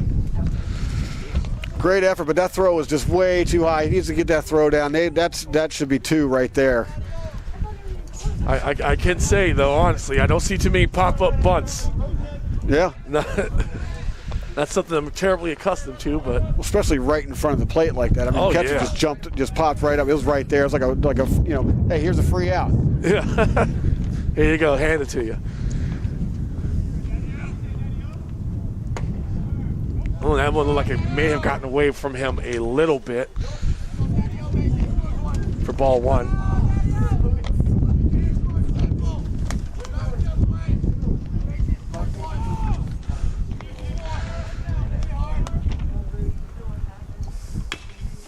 Gets a piece of that hits the ground first. It pops up in the air. That's going to advance the runner. So what is happening out there?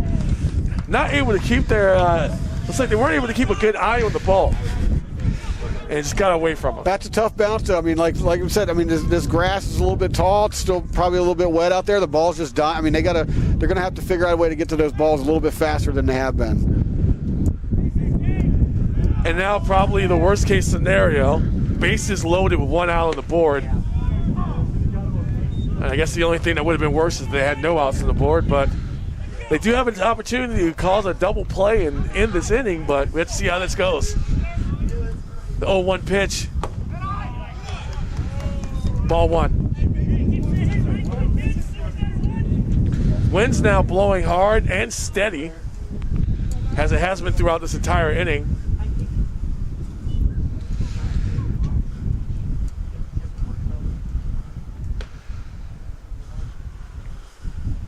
It's 1-1 pitch. Making it 2-1. That was ball 2. You know he wanted that one. Yeah, he did. Umpire delayed it a little bit, too. That's a 50-50 pitch right there. Here's a 2-1. Got a piece of that, but that is going to go foul. Wanted to wait for the ump's call on that because those calls haven't been going the way I thought they would today.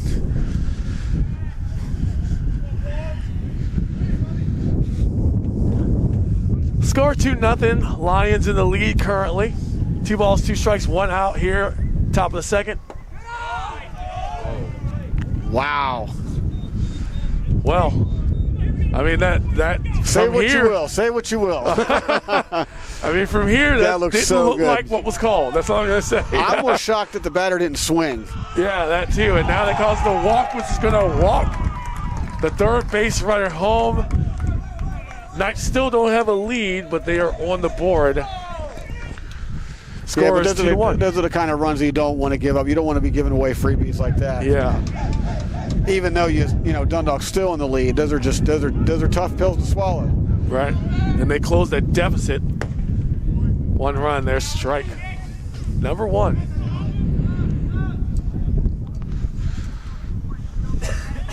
And that was a tough break on that pitch right before that last one.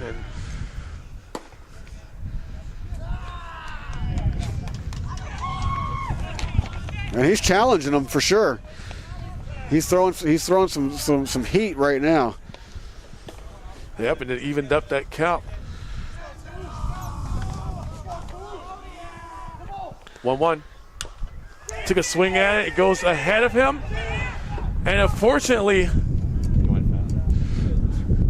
not able to scoop that up. No, that's good because that was actually a smart play right there. He let it roll out. It went foul. Yeah. Reset the play. I mean, he wasn't going to catch him at home anyway. Oh, yeah, no. The guy he was way too fast. It's 1 out. If the ball's on the ground, that runner's taken off immediately.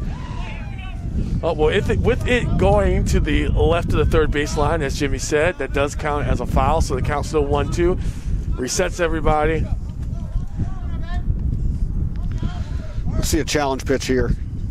And there you go. And that one still goes foul. Caused him to swing at it, but it's a possibility if he didn't swing at that, it may have been called strike.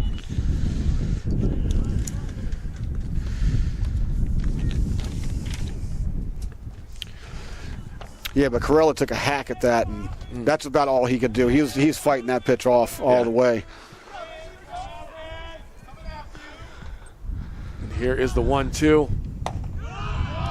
That makes the ball 2. It was a little bit to the left of the strike zone. A little high as well. Yeah, it's a good location. That's where you want it there. Yeah. You got 2 strikes. Maybe you can get him to chase it. Definitely a chaser pitch. Definitely.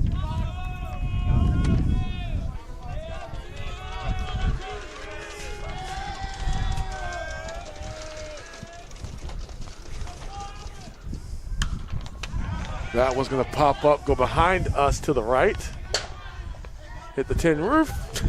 Off the athletic complex again. The athletic complex. The loudest roof around. I'm sure you guys can hear it on camera as well, but yeah. I really like how he's just coming out and just challenging these batters with the bases loaded. He's doing it. Just fastballs. That one goes.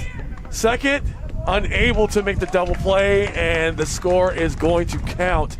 So that is all tied up, 2-2. Well, they were conceding that third base runner all the way, just by where the third baseman was playing. He pops it over to second, but unfortunately it wasn't quick enough to even think about a double play. Oh, yeah. But they did get the runner at second. They did concede the run, so now it's tied, but we have 2 outs. And my sheet's blowing all over the place.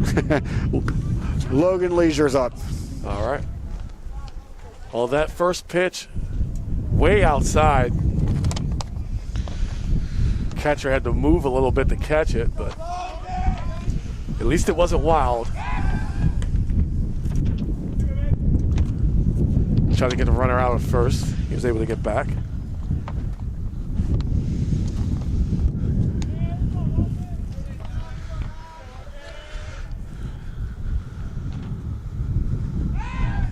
Tried to get him again. Wow. I was just about to say something about ignoring the runner at first. You got 2 outs. You've already allowed them to tie the game. To worry more about the batter. He throws it over to the first, makes a bad throw, and then the guy on third comes running home. Yeah, so now Essex is up 3-2. Yeah, first baseman, and we went right back to it. First baseman, he actually fell as he was trying to catch that, and that gave just enough time for the third base runner to make his way home. And oh yeah, heck of a stop by Jake Brock for sure, but him falling down gave the third baseman just enough time to get home, and they're really trying to get him. They're still, yeah.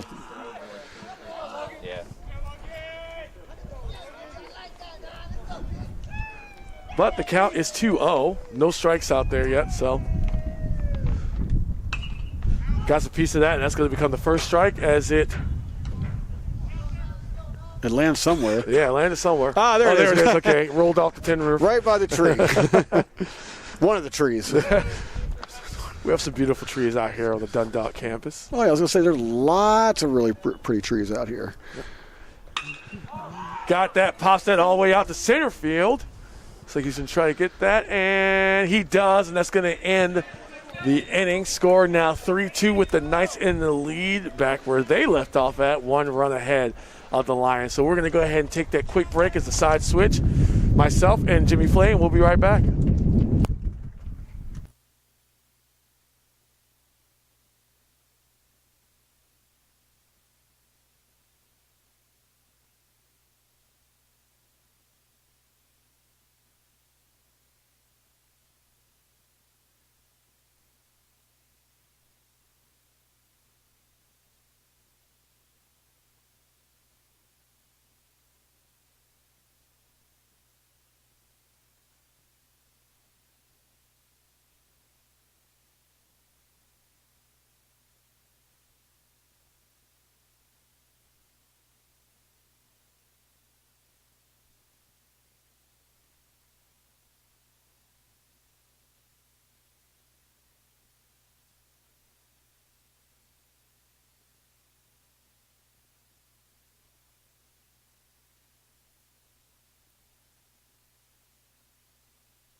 All right, ladies and gentlemen, Deacon Storm here with Jimmy Flame. We are back bringing you the commentary here for this NJCAA baseball contest between the Lions and the Knights, respectively, of Dundalk and Essex under the CCBC umbrella. Lions right now need to lock down these last 4 of 5 games. That does include today. Kendall Goodman's doing a little reaching there, huh? No, yeah, I saw that. It was a little bit.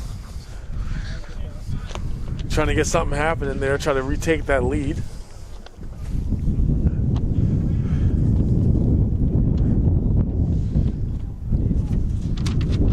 So far, there's an 0-2 count here that he's facing. Got that, hits that, and lucky for him, third baseman is unable to lock that down. It bounces right past his glove and up the third baseline. Another Dundalk hop. Yeah, hey, there it is. That Dundalk hop got you again. Essex wasn't ready for that. That's just a tough play for any third baseman to make off of a grass field like this, especially with the ball moving as slow as it is. Oh yeah. It's been given. Those kinds of plays have been given the third baseman all day long, both games, all sorts of trouble. I was just gonna say, like, that's kind of been like what's been happening out here. You have a day and a late night into the morning of rain that happened before this game. You know, you get those kind of field conditions. Here's a 1-0 pitch. Goes for a first base runner, doesn't catch him. Let's see if Nick White can get it done here. Well, so the go-ahead run, if you include himself, is right up there. Ball was thrown high. He was still on his stomach. He could have had a chance maybe to run for it after that, but he was still laying down. Yeah, he didn't realize that ball went over his head. Otherwise, he's popping up and he's running. And you're not catching him if he does that. Oh, no. But a little bit too much of a delay. So once that hesitation comes in, you just might as well just forget about it. Yeah, so he's got to stay at first. Here's a 2-0. Gets a piece of that, sends that in between second and third. That goes to the second baseman, heads over to first. He makes a split. Did he get him? And he got him. Wow. Wow. What an amazing double play executed a split. Hopefully that was on camera to get that ball. Rest assured, ladies and gentlemen, if you didn't catch that, that was spectacular. That was. Absolutely. Glad we were able to call that. You know, a ripper right there to short, pops it over to second. Second baseman fires over to first with the absolute just like professionally karate style split. Scoops it out of the dirt. And he got that, yeah. That was a pro level play. Yeah, it was. Professionally executed over there, first base by Essex.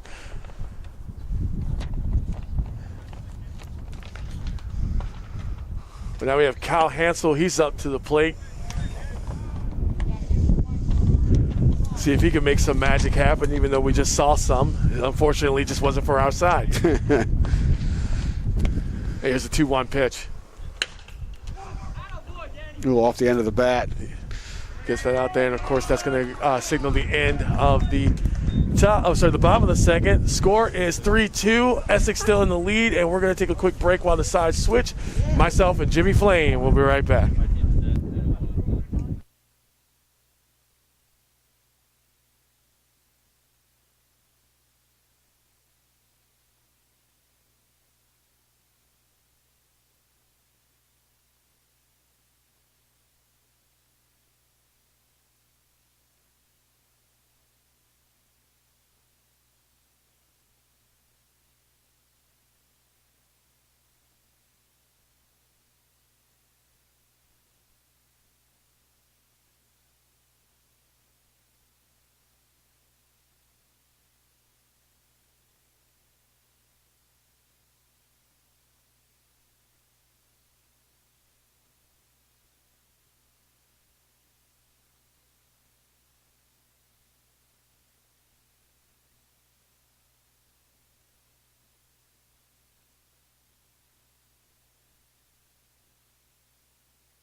All right, Deacon Store and Jimmy Flame back with you. More NJCAA baseball action. It was a short break, but we are here as the Knights make their way up to the plate. Start with a bunt, but that's going to go foul.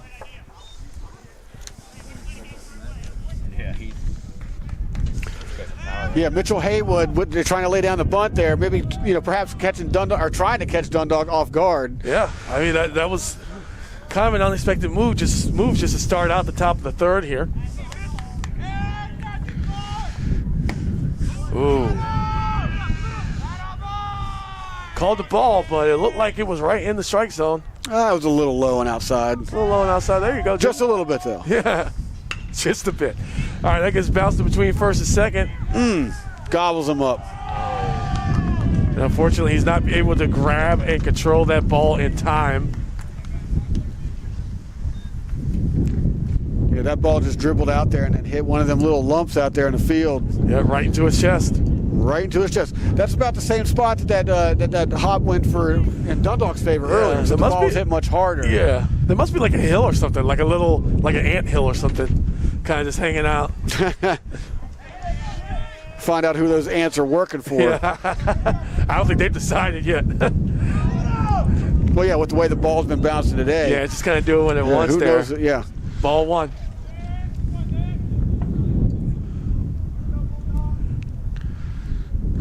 One 0 pitch goes in the dirt, but he's going to stay right on first. Nice stop by the catcher there. He dug that out of the dirt. Yeah. Took it right on the chest. Yeah, he needed to get a hand on that one before it maybe rolled through his legs and got out of his field of vision. Here's a 2-0 pitch. Gets a piece of it. Grab. Toss to second base. Going to be thrown to first. He's able to get it. No split needed, and the Lions work out that double play. That's how you make up for that hop earlier, yes. From the batter before. Yes, absolutely. You want to redeem yourself? Toss a double play from the runner that you're allowed to get on. Good work there by the Lions as they now have 2 outs on the board right here at the top of the third. Oh, that ball was thrown really high. No matter of opinion there. That's just what it was. No, I just got away from him. Yeah. Catcher was calling for it high. He just let it go a little bit too soon. Ball 2 on that one. Fired that one to the outside of the strike zone. So now we're at ball 3. Almost went. No strikes on the board just yet. Throw that one. Oh. Now, how Devin Johnson was able to lay off of that one, I do not understand. I would have swung at that. That was a very, very, I'm going to say it, tasty pitch. Yeah.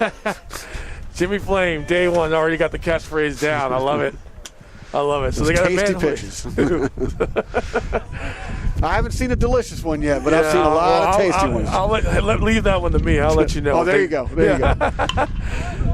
Hits that out over to left field. It lands on the right side of the baseline, and he is booking it, trying to get home as soon as he can. They are running around the bases. He got it home. Did he get him?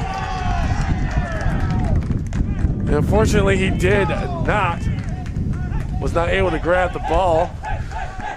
And the Knights log in yet another run. That ball just kept slicing. I'm thinking it's going to go foul, but nope. Yeah, no, that actually was able, and I bet you, I know it's crazy to say, I'm almost certain the wind definitely helped keep that one in bounds. Oh, yeah, with the wind coming in bounds, like right in our faces. Yeah.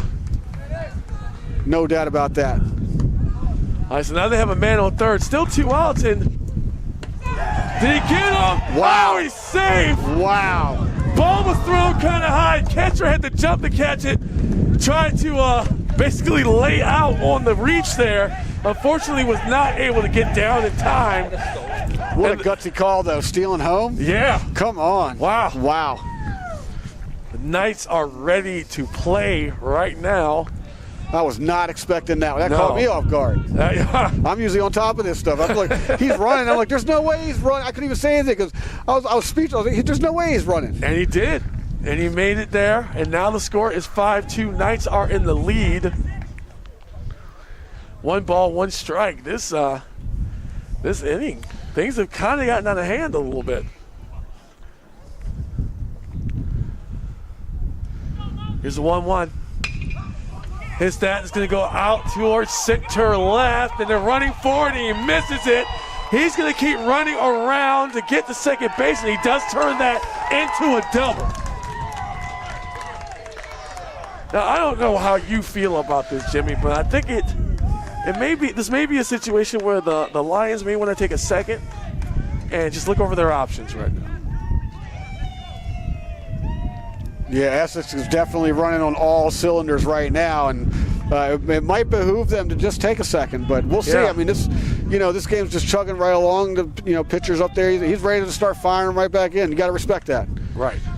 And with 2 outs on the board, so much has happened since that double play.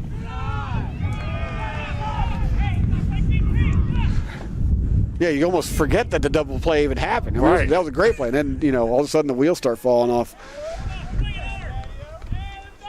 Dundalk needs an out here. Yes, they do.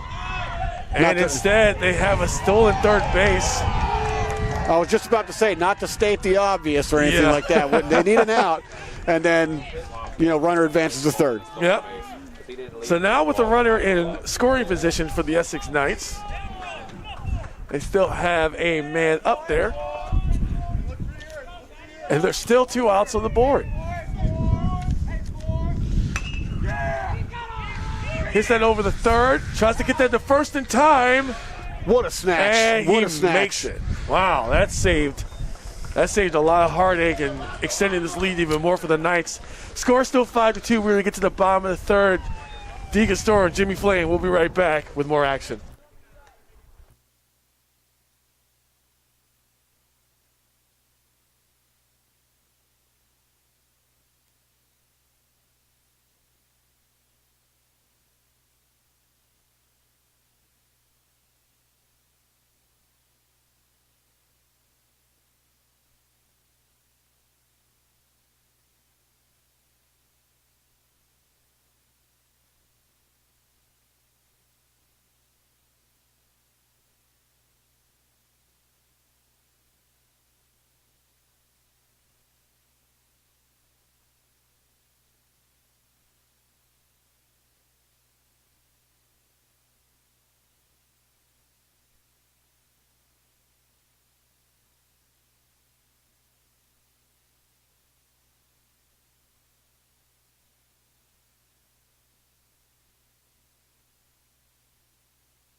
Ladies and gentlemen, yo, you got this? That's you, that's you. Okay, ladies and gentlemen, hey, Deacon Store, Jimmy Flame back here. More NJCAA baseball action. Things kind of went a little off the rails there last inning, as the Knights were able to pick up a few more runs, and now the Lions are up. A little off the rails. No, they got this. They got this. It's a 3-run ball game. They're not, all Dundalk's got to do is a couple hits here and there, string together some stuff, make some magic happen. I mean, if the Knights were able to do it last inning, why couldn't the Lions do it this inning, right? Right. I mean, exactly. that should be the logic there. So let's hope that's what we end up seeing here. Of course, just a reminder to our viewing audience, this game is going to go 7 innings because this is the second game of a doubleheader. So just a programming reminder. It's a 3-0. And it's going to be strike one. Yeah, he was sitting all the way on that one. Yep. Did not have the green light. Strike two, and now we got us a full count, Jimmy. That's I digress. How about that? I digress. They have been getting that call all day long, and they finally got it, but that one's got hit out to center left. They're making a run for it. It bloops right in the middle there. He's making a run to try to get this a double, and he does. He's got the wheels for it. Get some color on his jersey, and he's at second base. No outs on the board. So see, just like we said, they're scoring that as a single error. Oh, they are? Okay. Rightfully so. I mean, the ball bobbled out of the center fielder's hands, which enabled the runner to get to second. But Dundalk does not care. I assure you that. They do. They want that guy on second. I mean, yeah. They want him in scoring position, and they're in a good position right now to get back into this thing. Well, they're not, just like you said, they're not too concerned as long as the end result is what they wanted, and that's a man on second. Here's the pitch.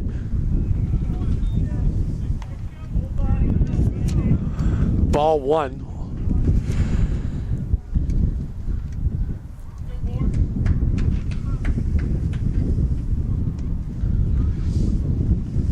Jared Jackson looking to get on. Oh, that's a little bit inside. Oh, he's trying to catch him. He's deciding to steal third. He's going to get there in time.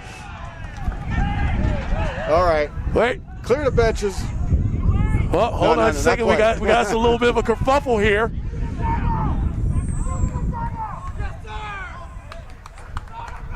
And he was able to get.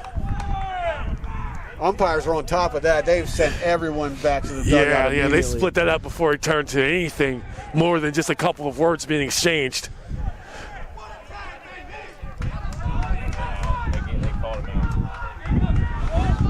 He is out, though. Yeah, they did get that call. I just wanted to make sure we all know that they definitely got the call.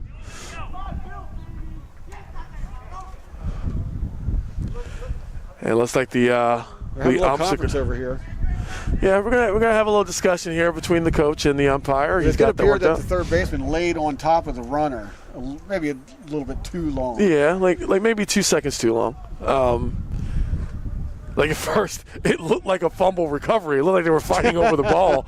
I wasn't sure what was happening out there, but it's a baseball game, folks. Yeah, it's a baseball game. It's not something you see often. All right, here's the 2-0 pitch. But to Essex's credit, they did catch him. I mean, they called him. They called him leaning, and he was going too. That was indisputable. Indisputable. His 3-0, and he's going to go ahead and reach base. And he's got speed. He did steal. That's Jared Jackson. He did steal 2 bases last time he was on base. So let's see if we can maybe repeat some of that and take back that third base spot with one of our runners. Well, he had 2 in the first game. Yeah. I didn't even know you could do it. We got Matt Fino. Jackson thought about it. Fino's looking. Perhaps a hit and run is on here. Yeah, maybe. I don't think they're in the right spot for anything sacrifice-wise, but a nice hit to just advance would be well. Fino did pretty good in the last game. They tried to catch Jackson again. They are unable to catch him at first base, so he's safe. I tell you, Jackson's got a nice move over there at first base. He does a little jerk towards second like he's going to go. And it causes the pitcher to look him back over. Gotta have good peripheral vision up there on the mound. I mean, he's watching him all the way. You have to. I mean, they were out here just like we were for that first game and saw what he did, so. Got to keep a watchful eye out there over with him. And we got the 1-0. He's going to run for it. They tried to get him. He decided to stay on first instead, and he's safe.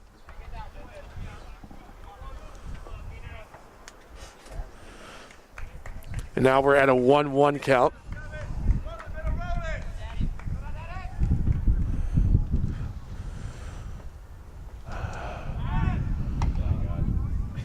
They're really concentrating on Jackson because they know they just don't want him to move. Oh, yeah, it don't matter to them. They're up 5-2. They got their foot on the gas. Yeah. And they're not taking it off. 1-1 pitch. Jackson now running for it. He's going to make it because that ball was thrown wildly. Went right through the catcher's mitt and legs. So Jackson's going to make it to second. And they're going to credit him with a stolen base. Yeah. So that's his third one on the day. He did make the jump. He did make the jump before the ball got away, so. And that works for him. All right, here is the 2-1. Tried to catch him back there, but Jackson ran back. Yeah, Essex is playing aggressively.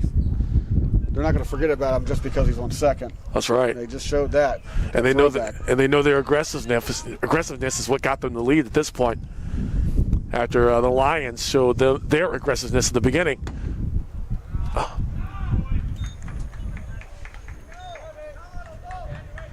Fino walks. There you go. Matt Fino's on first. Sorry, that wind is kicking up dust in my eye. I couldn't even see what was happening. A little bit, yeah. Jeez. Perhaps Doyle McNew can tie it up with a big swing here. That would be great for Doyle McNew. Yeah. Nice little 2-run homer, 3-run homer. Tie this game right up. You got to stick with small ball here. The wind is just too much. Yeah. It might be too much to overcome. Yeah, because these balls have been flying in the air and just hanging there waiting for someone to catch them.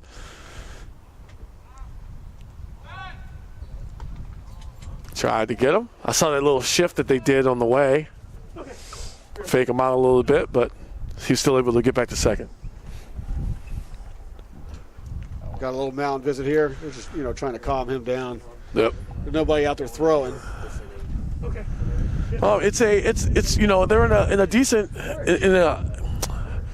not decent situation. That's not the word I want to look for. But they're getting a little too hype out. I mean, you got 2 runners on for Dundalk, and it does appear that Essex might be just a little spooked by that. Mm-hmm. They've been playing aggressive this entire inning, and perhaps the coach is going out there to say, hey, calm down. Let's just concentrate on this batter at the plate, and let's try to turn 2. Yeah, instead of possibly making a mistake. Exactly. Trying to get Jared Jackson out over a second, and next thing you know, he's at home before you can get your hands on the ball. Exactly. The more times you don't throw it home, the more times you're throwing the ball around out there, the more chances you're giving yourself to make an error. Yes. An unnecessary one to move base runners over. And that is not what anybody needs at this point, except for the Lions. I was going to say, I'm sure Dundalk would appreciate that. And there you go. Grounder goes to first. Oh, he's going to keep going to home. And he scores. Jackson makes it. That's some great aggressive base running right there. I'm glad he didn't let up. Did you see that? He just came around. He committed and he went. The fielder stalled. And that's why he was able to score. Oh yeah. He didn't make a split-second decision like he possibly should have. Right. Right. I mean, he was watching where that ball went, where that ball was going to hang. It was in his hands. He was like, I got this. It's over. Okay. And Jackson made it home. So score's now 5-3. Good heads-up base running by Jackson.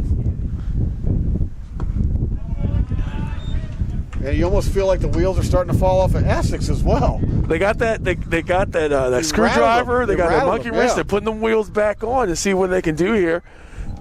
Because they know time is of the essence with these shortened games. That was going to go right up the third baseline, but he misses. He had it in his glove, and it just rolled out. I'm telling you, that third base has been just absolutely. It's been abysmal for third baseman today. Yes. Not necessarily. It's not the third baseman. It's the bound. The ball has been taking these wild bounces off the ground. Yeah, off this semi-damp ground. I mean, you can kind of see it where home plate is, just in the coloration of the ground itself. So you know the dirt has still got the water soaked in from the rain from yesterday. He had his glove on the ball. Perhaps he just looked up towards first a little bit too quick and didn't look the ball all the way in. And there's a strike.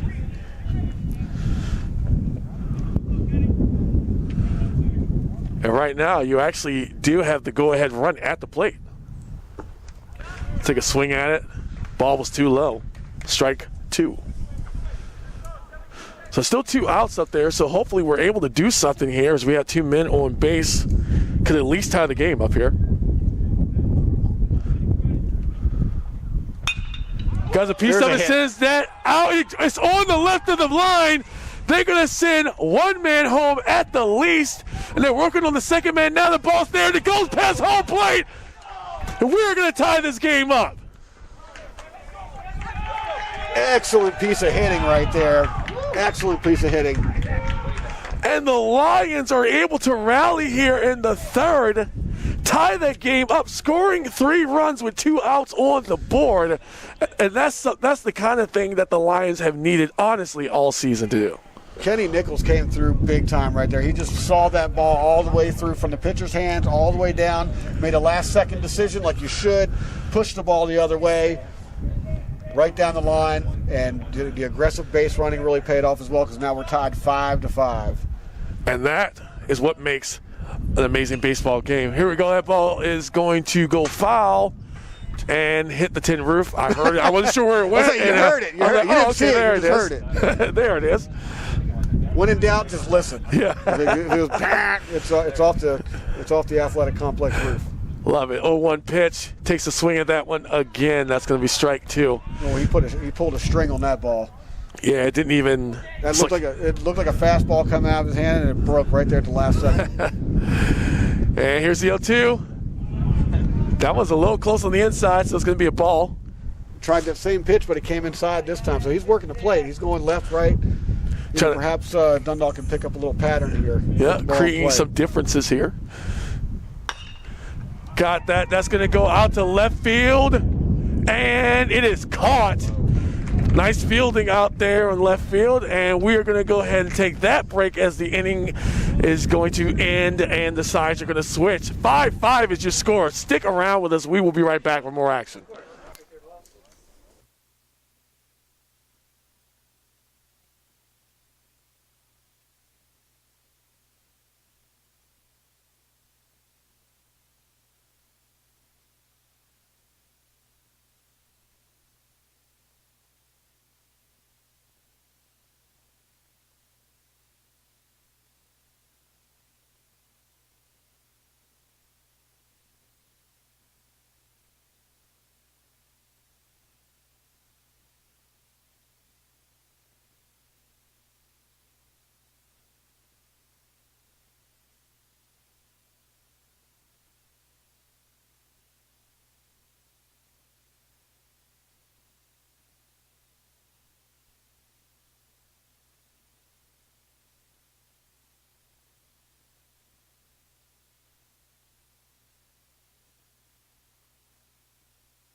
Welcome back, ladies and gentlemen. We are in the 4th inning of a 5-5 tie ball game.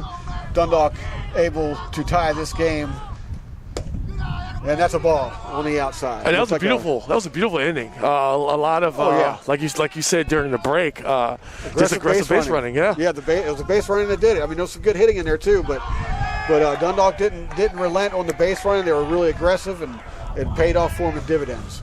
That's good, and they needed that. They needed not to have a 3-run deficit, considering this game is going to be shortened, because once again, it's game 2 of a doubleheader. It's only 7 innings long, and we're here at the top of the 4th.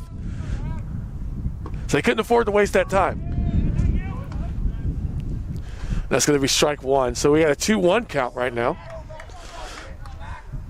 Yeah, he's going with a lot of breakers here. Gets that right out the tip of his bat. It's going to go out to right field. And it is caught. It would have been foul, I think, depending on where that bounce happened. But it was right on the line where he caught it. So that's going to be out number one.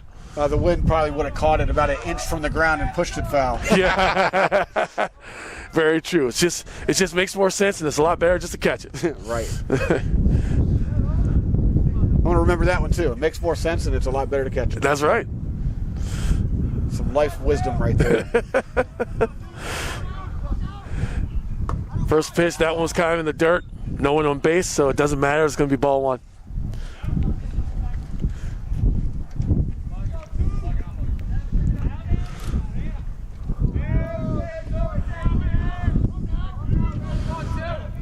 Here's 1-0. A little high. Ball two. Yeah, that was a curveball. It just got away from him. Lucky for him, though, because there wasn't much break on that ball. It just kind of saucered in there. And those are the kind of breaking balls you're looking for as a batter to just jump all over. Yeah. So it was actually, I would say, a pretty good thing that it got away from him.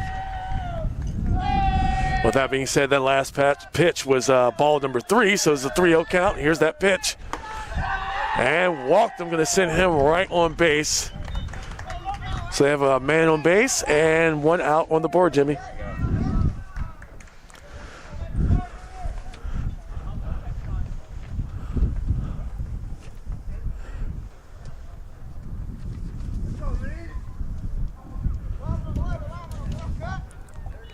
Here's the first pitch there. A little bit outside. Ball one.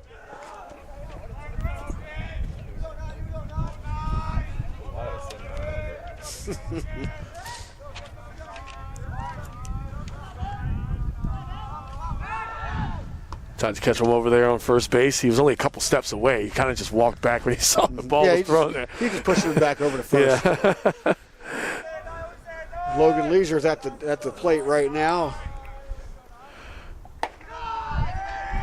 He played a part in that big inning Essex had.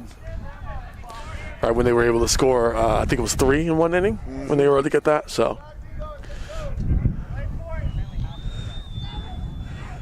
here's ball 2.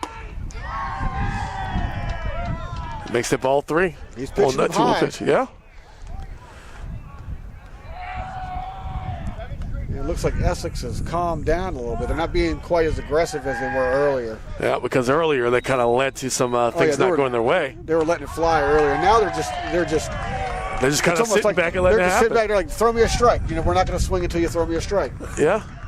Well, now here comes the coach to kind of talk to his pitcher.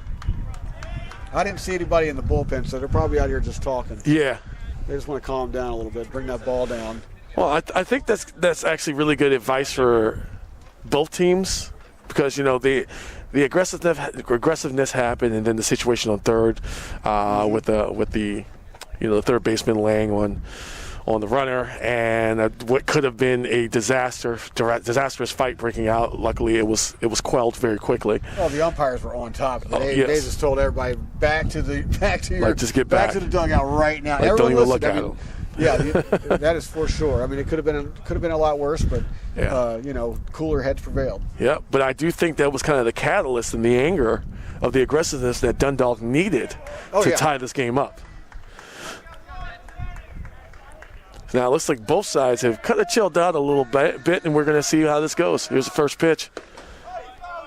Well, psychologically too. I mean, sometimes a manager will come out on the field and argue with the umpire just to fire his team up. Yeah. It has nothing to do with the call. They just want to get some fire up under there. Whoa. That ball goes high out the right field. It's going to go foul, but is he able to get it? And he does not, as that goes over the fence, but to the right of that pole. Another ball that was clearly swept up by the wind. Yes. It just kind of went wherever the wind wanted to take it. Yeah, today's not the day for physics. 0-2 pitch. We got a base runner. That's going to go high. Out to right field. Is caught and fielded. And both base runners are going to hold position, so no need to toss that ball with any sort of fierceness. Yeah, right when I'm talking about physics Of course, he hits a pop-up. Yep. What goes up must come down. Exactly. Yeah. And it came down right in his glove. You're on it. You're on fire, man. You're on fire. It works out. We got our next batter for the Knights coming up. It's going to be number 31. Nick Hemstreet. Thank you. He looks in a ball.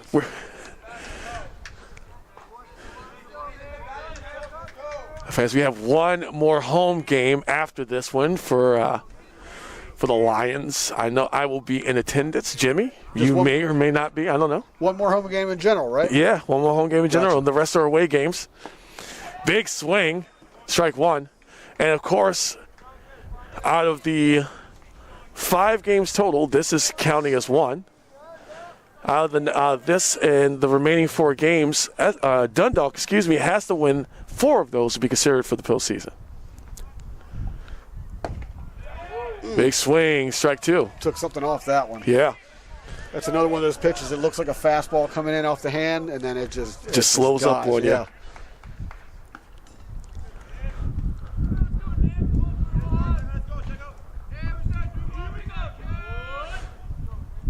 Here's the 1-2. Gets a piece of that, and it's going to go right behind him, right in front of us, though. Count's going to stay the same. Still 2 outs on the board here at the top of the 4th. Score still 5-5, and if you want to follow along with the live stats, we provided the link in the comments for you. Right up the middle. Yep. Oh, my gosh. And it's going to go right to second base. Did you see that? He caught it off that hop. That was good. Great caught off heads-up that play. Dundalk hop that you were talking about.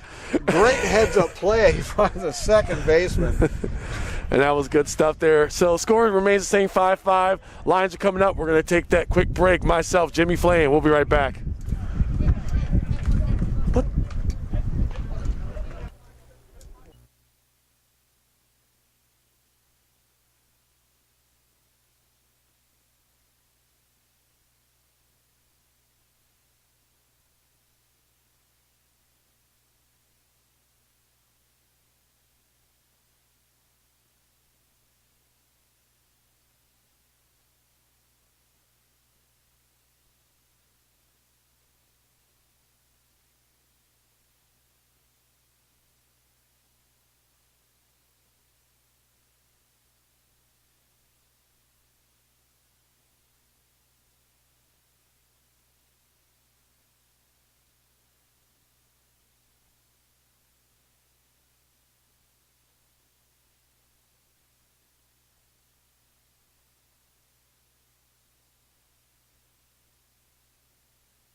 Welcome back, ladies and gentlemen. In the bottom of the 4th, we're still tied 5-5. Dundalk is up to bat. And leading off is Nick White. Nick White, he's been doing pretty. He's had a pretty eventful day. Oh, great defensive day for sure. Yeah. He only had that one mishap, which was a bouncer. That I don't think Cal Ripken would have stopped that one. That's very true. There's been some wild things on the out here on the field today, but been 2 very entertaining games. The first one ended 1-0, and this one right now currently tied 5-5 at the bottom of the 4th. Looks in another one. Yeah. 3 balls. Hey, look, make them throw strikes. If they can't throw strikes, go ahead and take that walk all day long. Taking a page right out of the Knights book from the previous inning. But that did not yield them any runs. So let's see what the Lions do different here. 3-0 pitch. And that's strike 1.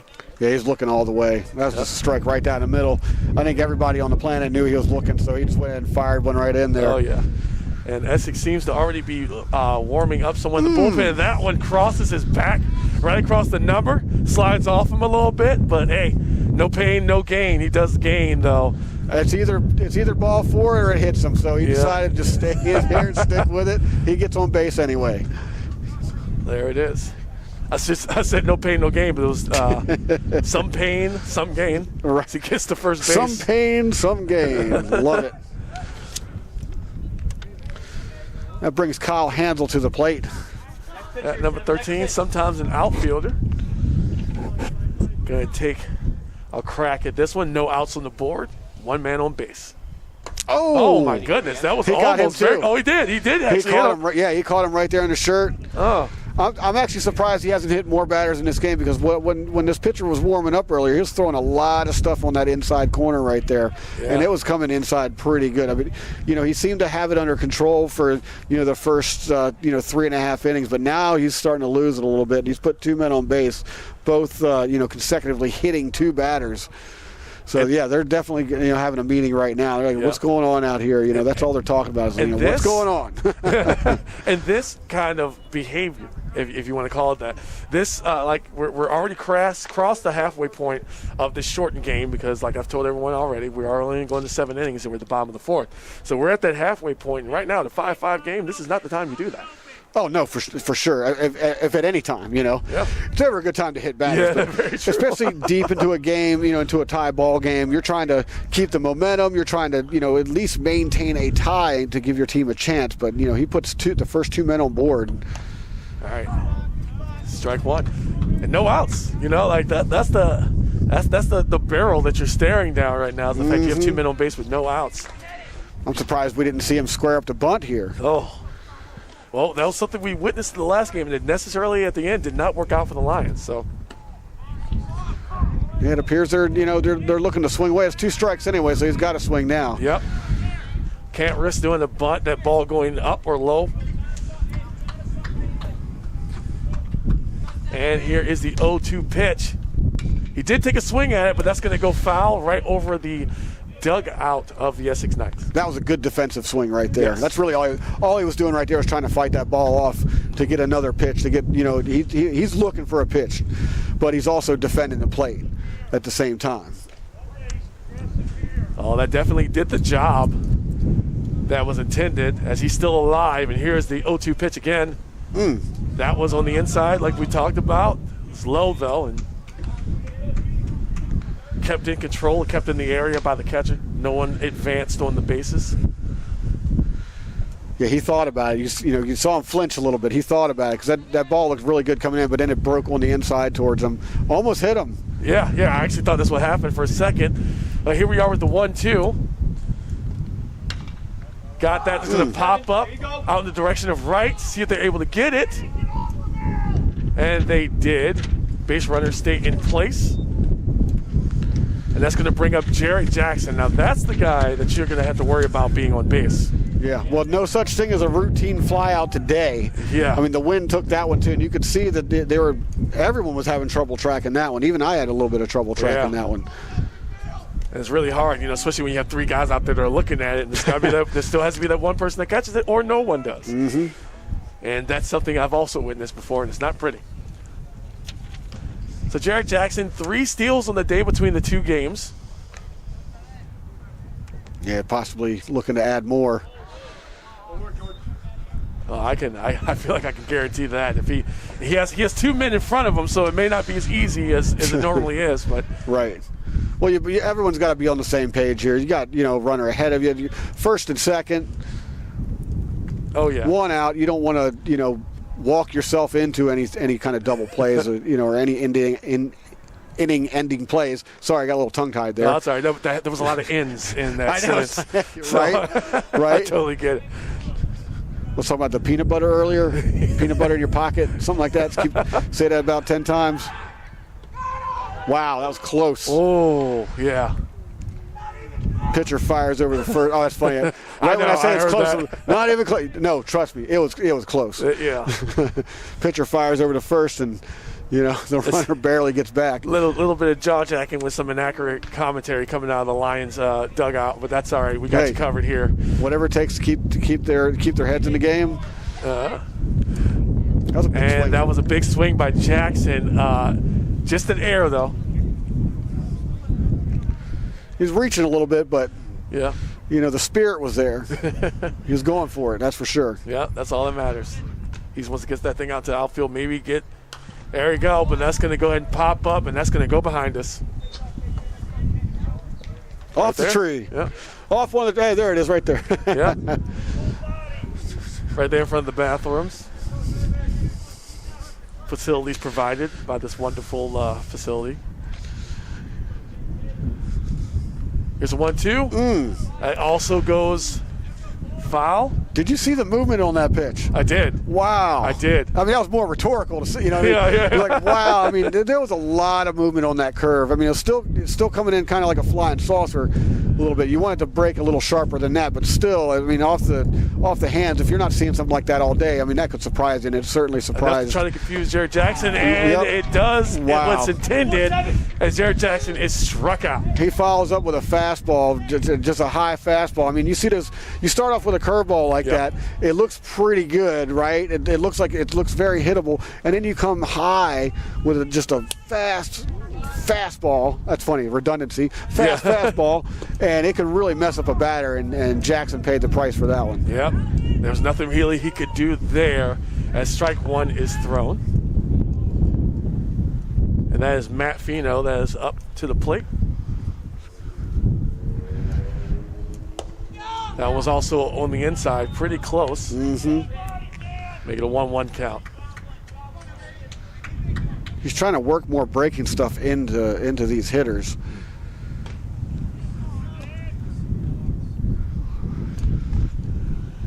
And here is gonna take a second.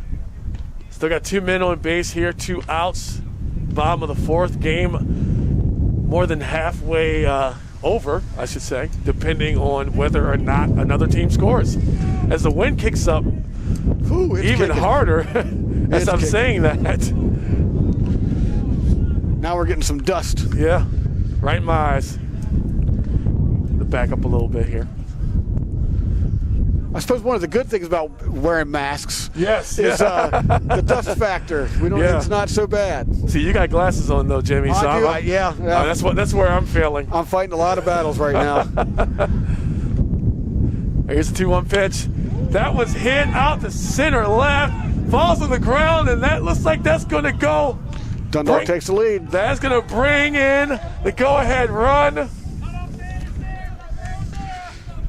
That was Nick White. That's your boy. You're talking about him all game. Nick White makes it. Nick White scores on the play. He was hustling all day long on that one. It looked like it was going to hang up there for a second. The wind was like, kept it up there quite a while, but then it just, it just dropped. The story of all day long. The ball it just died. Yeah. Boom. And then to the benefit of Dundalk, Nick White's hustling. Dundalk takes the lead, 6-5. Yeah. Just past the diamond, center left field. Didn't take long for the ball to get there, but also didn't take long for Nick White to get to home plate. On that big swing, it's going to be strike one.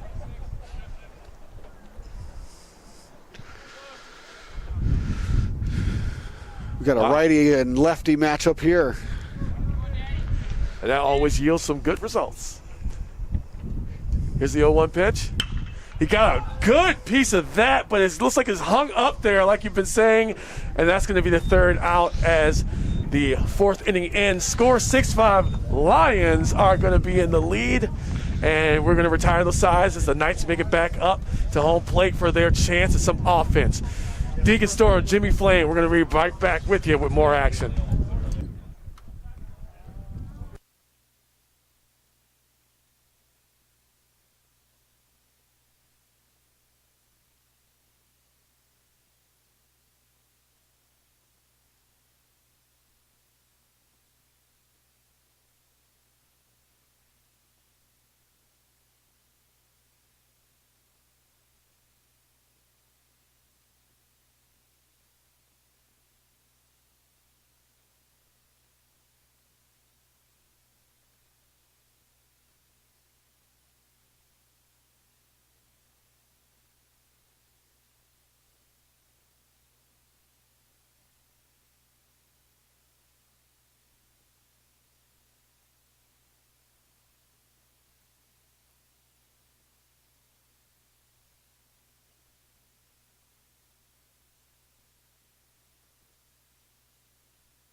sophomores.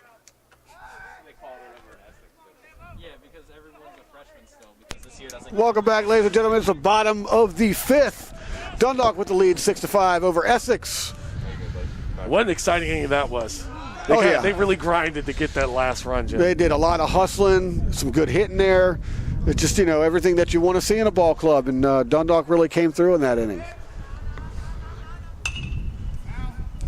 Took a big swing at that. Caught it pretty good. That's going to go foul right over to my right.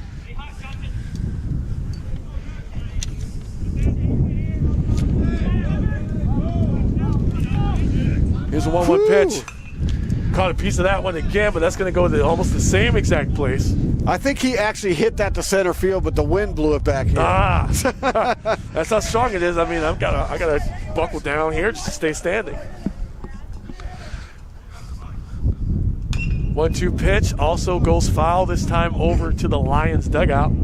That was a tasty pitch. Yeah, there it is. That high fastball. Tasty. Really hard to get around on, though, because unless your shoulders are made of rubber, you're not catching that ball. Yeah. Here we go. That one got away from him, and that's going to be ball 2. Thankfully for us representing the Lions, there was no one on base. That would have definitely moved some people. Got a piece of that. Once again, flies behind him. A lot of foul balls there, Jimmy. Hey, you're just fighting him off. Yeah. It's that high fastball. He can't get around on it. I'd keep firing him in there. Yeah. 2-2 pitch. And he does. Keep firing him in there. He can't get around on him. So I imagine he hasn't shown that he can get around him. I'd keep challenging him until he proves otherwise. Looks like he's giving it a chance, though. Figure out maybe something different will throw him off, but I don't know. There it is. That's going to go out to the shortstop. Scoops it up, throws it to first, and that is caught. He's going to be out. That's my dude, Nick White, again. Hey, there he is. That's your boy. Why don't you got to go over and give him a hug or something after this game? I might have to. a socially distant. A socially distant hug. Yeah, there we go. Yes. I can always tweet him. Yeah, you can do that too. I'll tweet hug him. Is that a thing? If it's not, I'm making it up right now. That's what emojis are for. We're going to do a tweet hug. There we go. That's what emojis are for. First pitch. Yeah, he's staying high. He's staying high on him.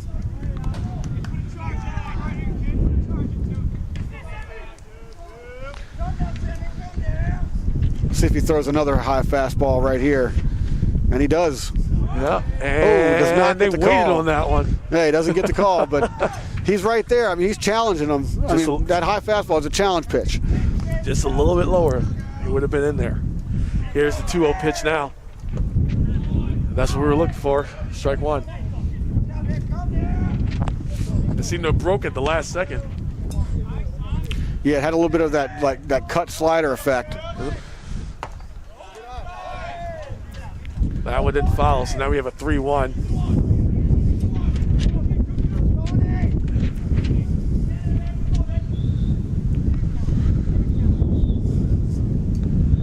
He's going to throw a breaking ball here. Yep, there it is. There it is. Strike 2. So now we got us a full count. Wind picks up so much that I can barely hear myself. It was a good call on that pitch. Oh my goodness, he hit that one square out to center field. Is he going to be able to field it? He does. Good catch out there for that long ball near where the warning track would be if we had one. Yeah, on a calmer day, that ball might be gone. That might may have still be in the air. That may have been it. But he really got under that one. But center fielder did a nice job tracking, and now we got an out. Yeah. A little bit of a programming note. This Thursday is going to be the final home game for the Dundalk Lions. They take on Anne Arundel Community College. Oh my goodness! You hear the sound of that one. It's a ripper straight to the right fielder. Right to him. Yeah, right to the right fielder. Right to the right fielder. Let's roll with that. Right to the right fielder. Right to the right fielder. The third out, and that shuts them down in the bottom of the 5th. Dundalk still winning 6-5. Hey, and that's what we like to hear. So they're retiring and switching sides, and we're going to take a quick break ourselves, and we'll be right back with more action.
All right, ladies and gentlemen, we're back here. Deacon Storm, Jimmy Flame, bringing you some amazing action out here between CCBC Dundalk, CCBC Essex, game 2 of this doubleheader. Already passed that out to left field, and he's able to get to it. And we got a new pitcher as well on the bump for Essex. We got Jay Rose taking over pitching duties for Essex. Thank you for that. I didn't even get a chance to say his name before. We jumped right back into it. Been doing it all day, man. Yeah. It's all good. I got your back. Very true. In a game I coined earlier, the Battle of 695 South. Anyone knows anything about this area? This is how you get here. That's the highway separating the two schools. So, woo. First pitch. I think the wind helped with that curveball a little bit there. Gave him the edge on that for strike 1. Here's the next pitch. That one's right down the middle. Grounder over to the shortstop who throws it to first. And that is it for him. He almost got a favorable hop on that, but kudos to the shortstop for following that ball all the way to the glove, fires over to first, easy out. Yeah, you know, honestly, I was waiting for it. I was waiting for that hop, but it never came.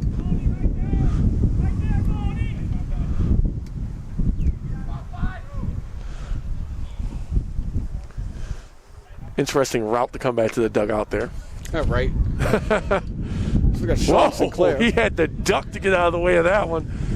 Ball 1. We got Sean Sinclair at bat. It almost seemed like there was a little bit of some correspondence between those two as he walked by him. Mm-hmm. And that's going to be strike 1.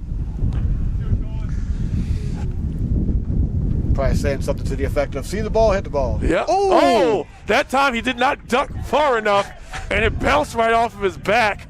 And that's going to be a walk and put Sean Sinclair. I didn't mean literally see the ball and hit the ball with your body, right? Yeah. I mean, he tried to get out of the way. It wasn't like he tried to step into it, but there was no lack of effort there for sure. He ducked, but I mean, that ball was just. Yeah, I mean, Sinclair's not that tall, so right. He tried his best. Hey, you don't have to be that tall to get hit by a baseball. That's very true. That right now. Very true. All right, Nick White. That's your boy. That's my dude, Nick White. Taking that 1-0 pitch is a little bit close on the inside, but the ump counted it anyway as a strike.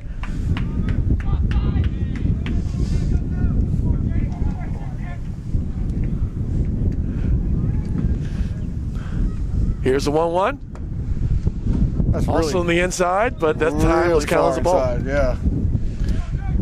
I mean, to my eyes back here, it looked like it landed in the same place, but tried to get Sinclair out at first, and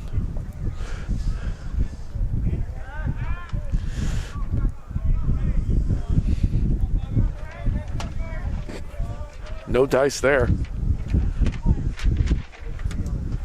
Here's a 2-1 pitch. That one went directly in the dirt. He loses it. Yeah, he lost that, and Sinclair's going to make his way over to second base. That's a free base. That's a free base. Did what he could. Sean Sinclair with the heads up. Base running right there. So you said that aggressive base running is going to make a big difference here. And here is the 3-1. He just throws a laser right down the middle of the plate. I'm surprised Nick was able to hang off of that pitch. Yeah. Or to lay back on that one. Now here comes the full count. Sean Sinclair out there on second base still, and there are 2 outs on the board. Swung at it, but that's going to go foul. It's a little high for him. So the ball went pretty much straight down to the left.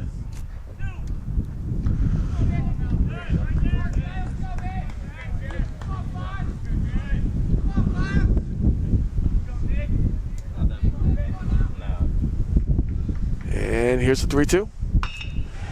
Gets a good piece of that, but still, it may have been a little bit early. Just a little too much on the inside. Yeah. But he's looking fastball all the way. It's 3-2. It's a tight ball game. You got a runner in scoring position.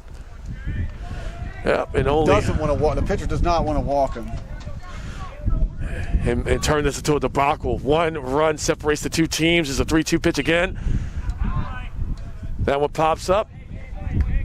Surprisingly, he threw a curveball right there.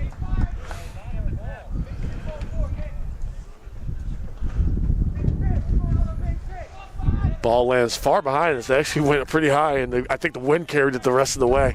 Yeah, usually if you throw a curveball in a count like this at this point in the ballgame, you're trying to throw it in the dirt, and he just threw it way too high. Yeah. 3-2 pitch again. Right That there, was like low. that. More like that. Like you see the ball curved, it took a dive like right down there in the dirt, and you're hoping that the batter is being overly aggressive and takes a swat at it, because you're not hitting that ball if you do. But wisely, he holds off. Well, and he's rewarded with a base for doing so. Yeah. Well, what that ends up doing is now the Lions have 2 men on base. Ball goes wild. Both runners are going to advance. And then something like that can happen. That's right. Literally on the first pitch with him coming up. I'm telling you, amazing things can happen when you have runners in scoring position. It completely changes the dynamic of what you're going to do in that particular situation. Now you got a ball and no strikes, and Essex has their backs against the wall right now. Yeah, and Kyle Hansel could be the difference maker here.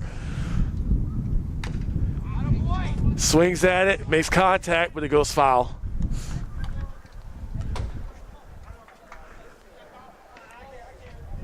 Sean Sinclair, Nick White out there on base, hoping to advance and hoping to make it home. Mm-hmm. Yeah, but from what I'm seeing, this pitcher's got 2 pitches.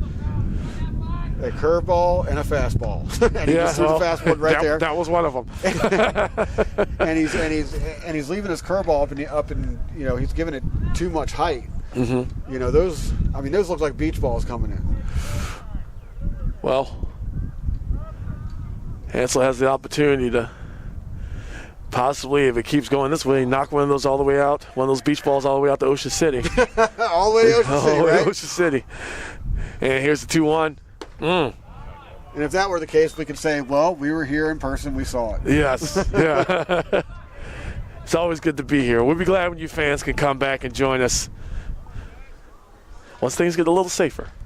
Until then, stay safe, watch us in the comfort of your own home here on the CCBC Dundalk Lions YouTube channel. There's a pitch, that one kind of underhand. It's like he uppercutted it, so now there's a full count, 3-2, as that landed foul.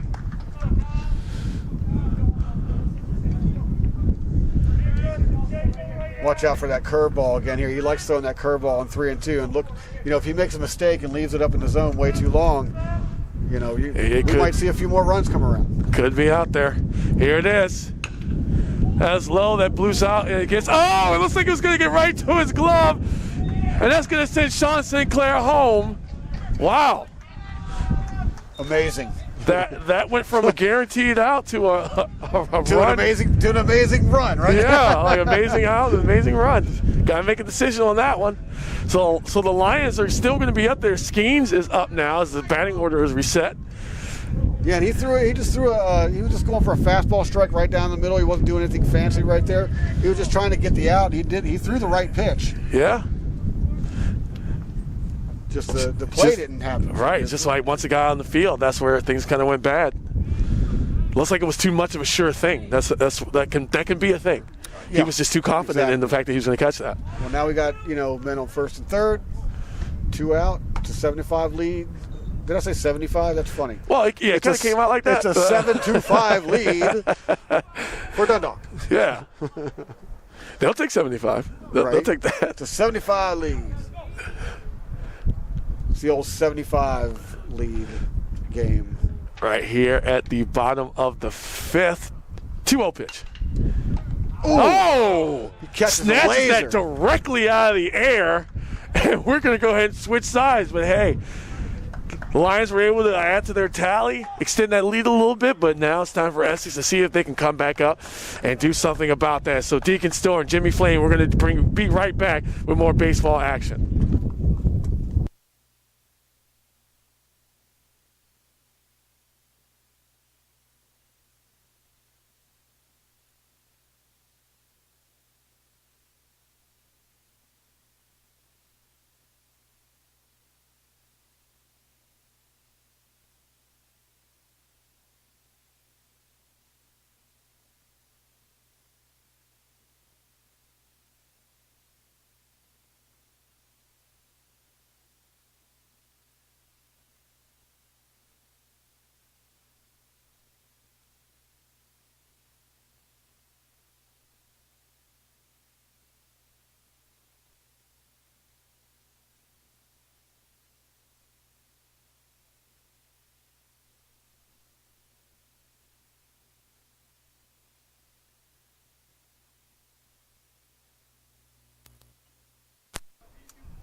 Welcome back, ladies and gentlemen. Dundalk with the lead 7-5 here in the 6th inning. Essex steps up, bottom of the 6th, I should say. Yeah, and we got Ben Hall out there on the mound. He's still throwing them. Oh, it's the top. Oh my gosh. Yeah, it looks like he wanted to. The top of the top. Yeah. Why do we keep doing this in reverse all day long? Man. It's blame the wind. We've been blaming the wind for everything else. Oh yeah, that's hilarious. The top of the 6th. Well, it says top of the 5th in the camera though. For the people at home, it's actually the top of the 6th. We're getting there. We're getting there, guys. Takes a big swing, but that's going to go foul. So the score is still 7-5. Lions are in the lead. Thank goodness. There we go. Now it's changed. Yeah, we're up now. Okay, it is top of 6th. Wow. 0-2 pitch is a ball. Like I don't know how you feel about it. I don't know how I feel about it. Here's how I feel about it. They've been calling that a strike all day long, and now they're not. Now it's a problem. But hey, that's baseball. Yeah. 1-2. That one goes in the dirt. Even up that count. 2-2. Nice stop by the catcher there. Yeah, that could have been really bad. He's working hard back there today too. Yeah. Kind of had to. This wind has been doing some crazy stuff. Mm-hmm. 2-2 pitch. Woo. All right, now we got a full count, Jimmy. Essex getting all riled up over there again. They need to. They want to get their guys riled up and try to do something about this deficit. Gets a piece of it, that's going to go foul. Well, you know how you keep them quiet is you just strike them out. That's actually a good point. All right, here is the full count pitch from Ben Hall. And Sit down. He was headed to first base, but no, bro. Going back to the dugout. That's a strikeout for Ben Hall. Gutsy pitch right there in that situation to throw a curveball like that in there. Looked it all the way in. Thought he got the call, but he didn't. Essex has an out now. Yeah. Or Essex. Dundalk has an out, and never mind. Yeah, I know what you meant. I think we all knew what you meant, Jimmy. Doubleheader. It gets you, man. It gets you every time. Done a bunch of these. I understand. I'm sure you have too. All right, here is the 1-0 pitch. 1 out on the board. It's going to be ball 2. Once again, programming note, don't forget Thursday. It's going to be the last home game for the Lions. We strike one. There's that inside strike right there. That inside. It's kind of like a cut fastball almost. It's not quite a slider because it's not. There's a curveball way too high. Yep. But it's kind of a cut fastball. It's not. The slider goes from one side of the plate to the other, and the cutter just kind of like it just slices right through the strike zone. Ooh, that will land in the dirt. That time it's a walk. And he slices that one through the dirt. Yeah, I was going to say that. There's your slice, but a little too low. And it's going to walk him. So now the tying run is up at the plate.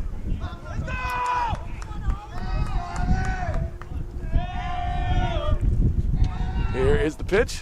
Whoa, had the duck down for that one. Ball 1.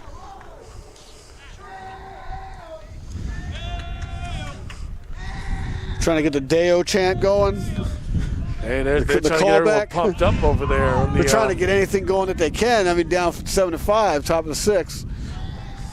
And it looks like we're going to have a bit of a discussion on the mound here for Ben Hall.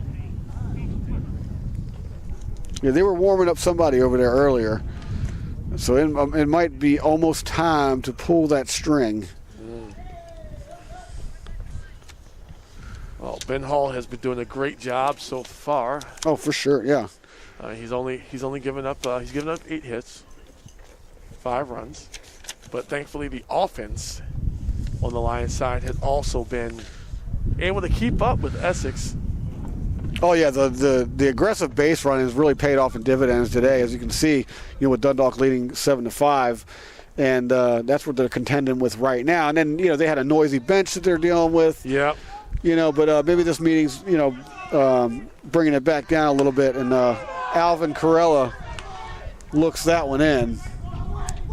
Well, now it is ball 3. Temperatures dropped a little bit. I know you could tell.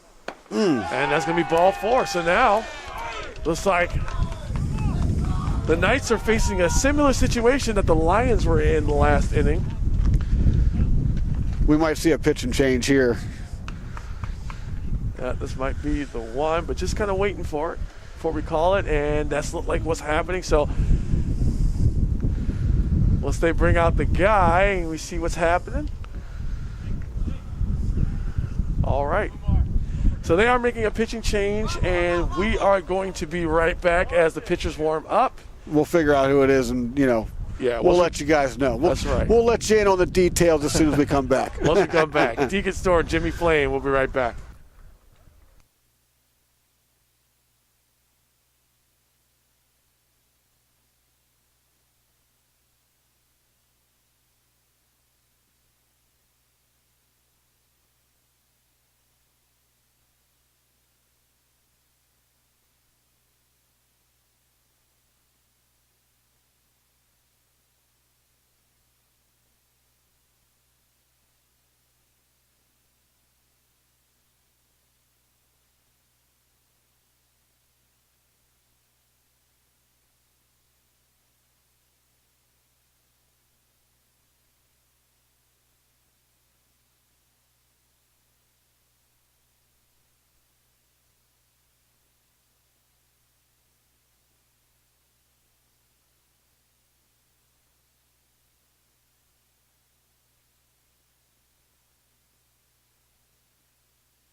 All right, ladies and gentlemen, we're back here. Deacon Storm, Jimmy Flame.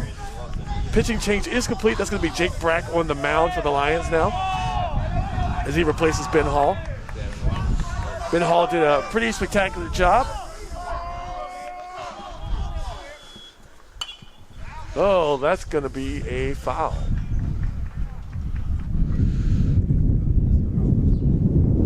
Fouled straight back. I thought there's a little dog running around back there. I thought the dog was going to go after the ball for us. Well, somebody's got to grab it. Yeah, Well, it looks like someone is, but back to the game. Lots of noise coming from the Essex Knights dugout. Mm-hmm. Not sure if they're doing it to hype with their own play or taunt ours.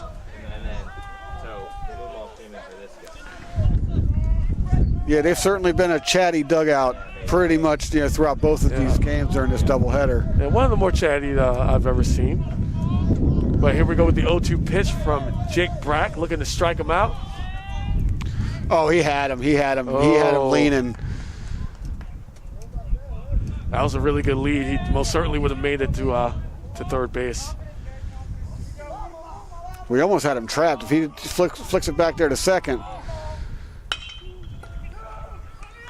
Out to the shortstop, goes right through his glove. They're going to make the run for home, and they do, decreasing the lead by the Lions thanks to that hit. Well, Jake Brack got the pitch that he wanted. He got him to ground into it, but unfortunately couldn't make the play. That's all right. Shortstop could not grab that and get it in time. to kind of at least hold the runner on third base. Right, and it's surprising because Nick White has not. He hasn't let a ball get by him all day long, except for that one hop, that one bad hop. Yep. You'd think that he's been a brick wall out there, and unfortunately, that ball just scooted right by him. Yeah, no, I agree. All right, and strike one. One out still on the board, 2 men on base. And the score is now 6-7. So now you got to switch up the plan a little bit. You got to pitch a little bit defensively here because you want to protect that lead. The last thing you want to do is let that guy from second come around. Oh, yeah. Not even get into a better scoring position either. You just want to hold him there and keep him there. Strike two. That last ball went foul. So now 0-2. Jake Brack once again facing the 0-2. It's the second consecutive batter. He's got it in an 0-2 count. We'll see if he throws another low pitch here. Something breaking and low, and there it is. Yeah, they were to catch it. That double play ball. Up. Double play second. Oh, throwing a little wild on first, and now we have a tie ball game because of the wild throw to first base. That one hurts because that's an inning-ending double play, and the first baseman just is not able to rein it in. Especially to the final. We were going to be heading towards the we're going to get to the bottom of the sixth, but that still would have been a good position for the Lions heading into the final inning. And now we got ourselves a tie game again, 7-7. Cameron Powers is stepping up to the plate.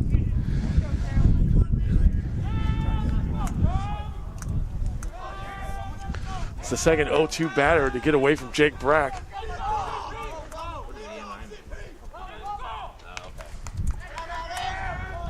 Two outs are on the board now, but score is tied.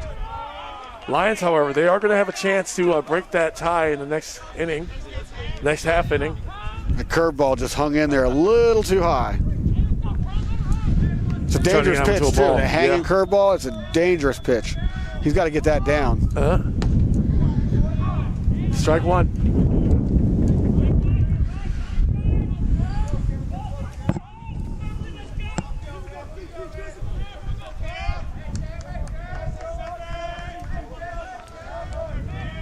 See if he brings that heat again right here.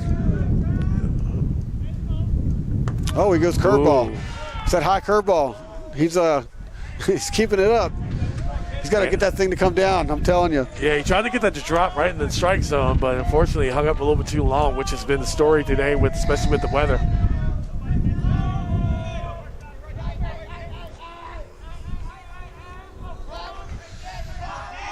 Here's a 2-1 pitch. Takes a swing at it. Nothing there, though. Strike two. Big 2-2 count coming up. That's right, especially with this tie game. Want to stop the bleeding from happening anymore in this inning. Strikeout would end it effectively, and that'll bring the Lions back up. Here's that 2-2. Gets a piece of it. That's going to go straight to Nick White. He gets it over the first base, and that's going to end the inning. Score now tied 7-7 as we go into the bottom of the sixth.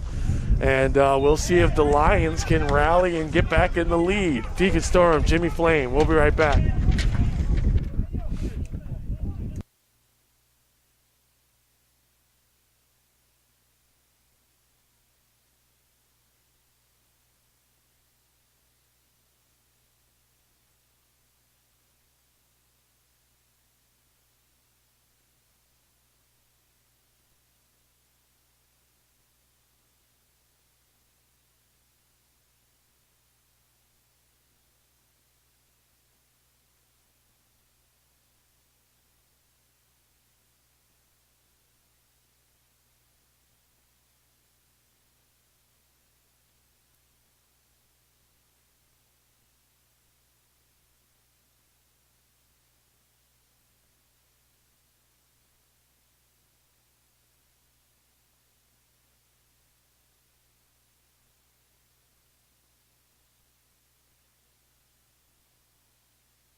Welcome back. Bottom of the 6th, ladies and gentlemen. We got a tie ball game, 7-7. Dundalk and Essex. Game number 2 of this big doubleheader. And leading off for Dundalk is Jared Jackson, who attempts a bunt. Starting with a bunt, too. Yeah, he's trying to start with a bunt. They're just trying to get a runner on base. Yeah, it's wow, the wind is. Woo, exactly. I mean, you're always trying to get a runner on base, right? But the idea here is to let's make this happen. We got to get him on base at any means necessary. There's a high ball right there, high and inside. Well, they were being the Lions coming out already very aggressive, especially with the bunt. They were trying to do that. That's going to be a pop up, but that's going to be out of the field of play, land right behind us in the parking lot.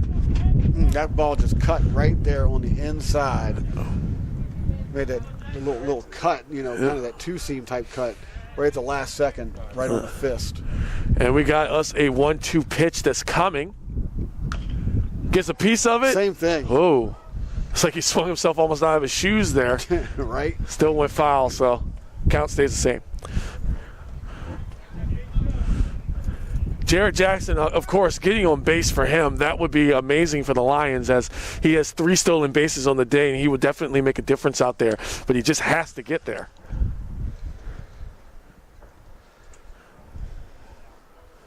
And the umpire hands him a clean ball. Trying to get control of that.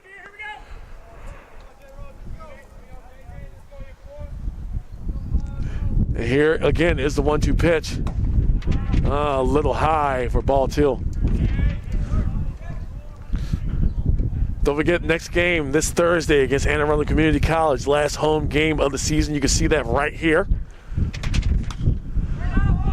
That's going to be popped up right in the infield, and whoa! Let's say there's a little bit of miscommunication, but either way, it ended with the ball being caught, so they don't really care about that. And that's going to be the first out here in the bottom of the 6th. Yeah, usually when you don't hear a call, you just defer automatically to the shortstop. I didn't hear anyone calling for that. Yeah, and then the third baseman comes charging in. I mean, that could have been a bit more of a disaster than it looked. Absolutely.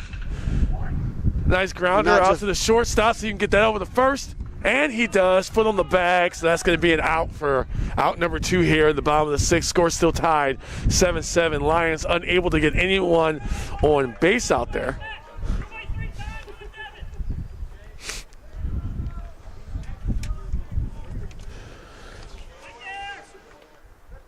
All right, stepping up to the plate, Doyle McNew, looking to make something happen. Yeah, but he's been visible in both games today in this doubleheader, so he's had his moments, and he's looking to make another one, a huge moment here. 2-0 already. Those last 2 pitches came actually pretty fast in between each other. Not much time being wasted. Here's the 2-0 pitch again, and that one goes low. Ball 3. Having some issues trying to get it's 3 straight fastballs that he missed. Just can't get the land in the strike zone. Yeah, just having some control issues now. I'm not even batting an eye on that, and he doesn't. Yeah, there it is. Just looks it all the way, and he wasn't swinging all the way, and there you go. Dundalk has a base runner. Yeah, 4 straight throws, 4 straight balls, and that's going to put a man on base. That's Doyle McNew. And on a series of pitches like that, if I'm the batter coming up right now, I'm standing in the box until he throws me a strike. Yep.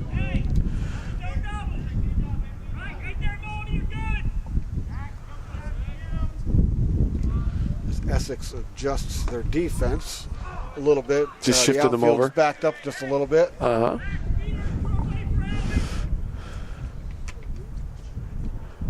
Jake Brack pulling double duty right now.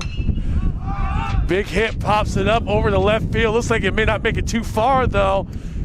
And it is fielded, and that is going to be the 3rd out. 6th inning is over. We're going to head to the top of the 7th, and score is tied in this final inning. So it looks like we might be we might see a walk-off. We might see one. We might be in store for something. Deacon Store, Jimmy Flame. We'll be right back with you.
All right, ladies and gentlemen, Deacon Storm, Jimmy Flame back here. Top of the 7th inning, score still 7-7. And this is a pretty even contest. Even the hits are almost even, but Essex has the edge on that stat line. First pitch thrown. And that one just goes ahead and rolls to the back behind the catcher. That was ball one. Same result here. Ball two kind of bounced off the top of the glove of Matt Fino, the catcher. And here's the 2-0 pitch. Outside the strike zone. Essex Knights dugout. They're getting fired up over there, still trying to get some fire under the bellies there. And that's going to be strike one.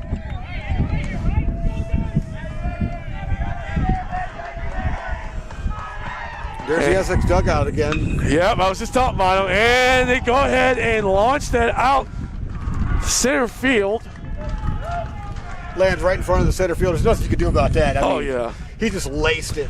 That was perfect. It went over the second baseman's head right in front of the outfielder. So, yeah, that was pretty much the perfect hit to get someone on base, as the Essex Knights are able to do so. And now there's one man on base for their 10th hit of the game.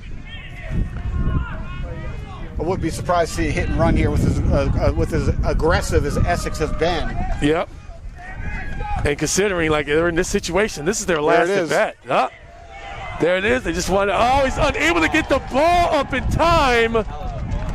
Just couldn't get his fingers on it.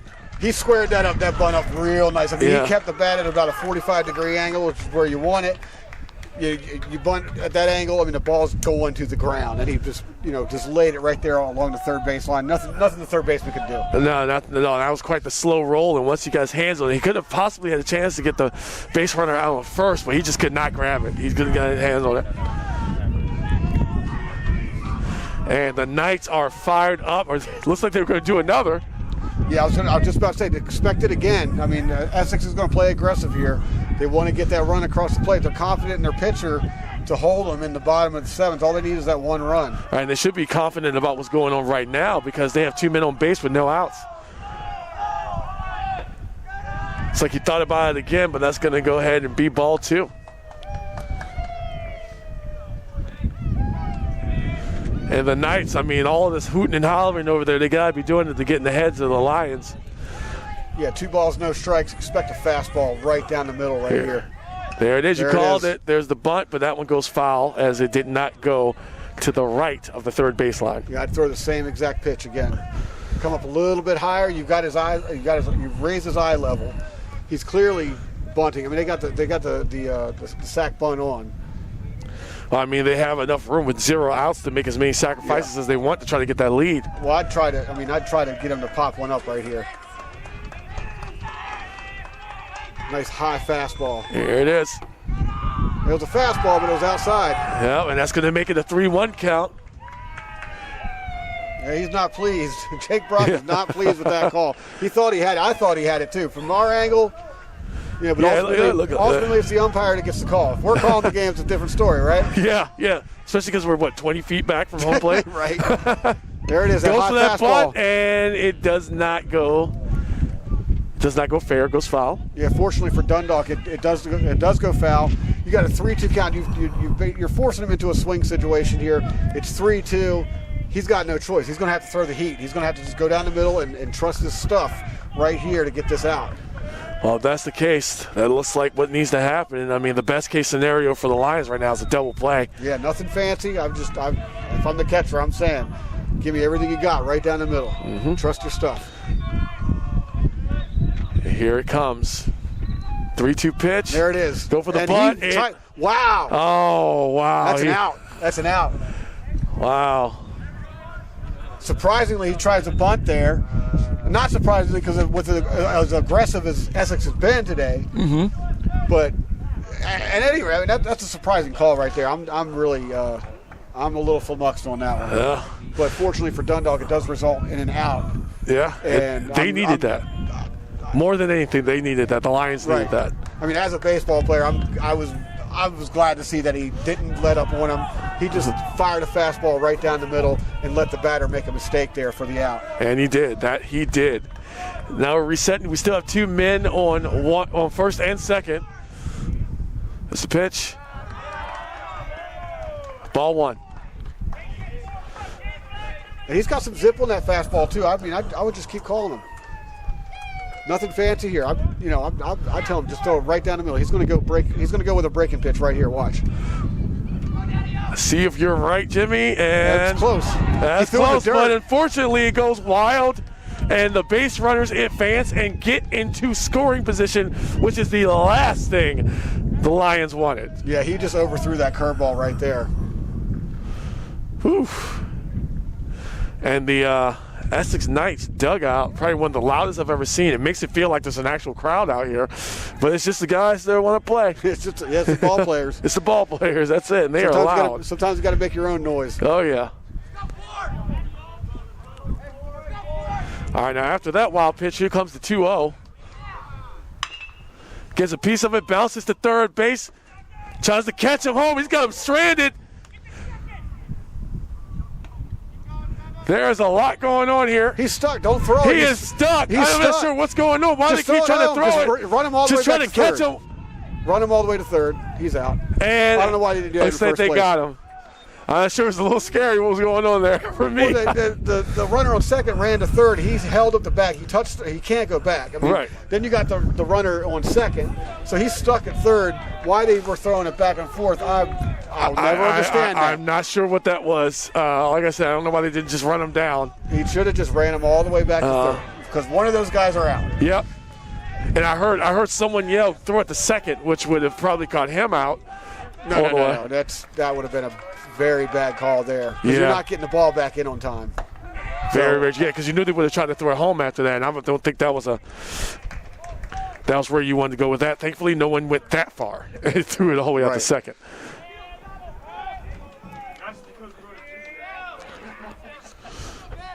Well, the good news is score is still tied, and there's 2 outs on the board here in the top of the 7th.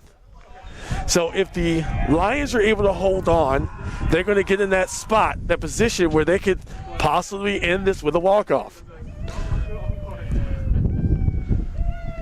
And we're just going to take a second. I do got to say, that was pretty funny. We're both yelling during that little pickle there. Yeah. We're both yelling. It's like we suddenly became fans. We weren't commentators anymore. You're like, what are you doing? Yeah, what are you doing? Just run them back.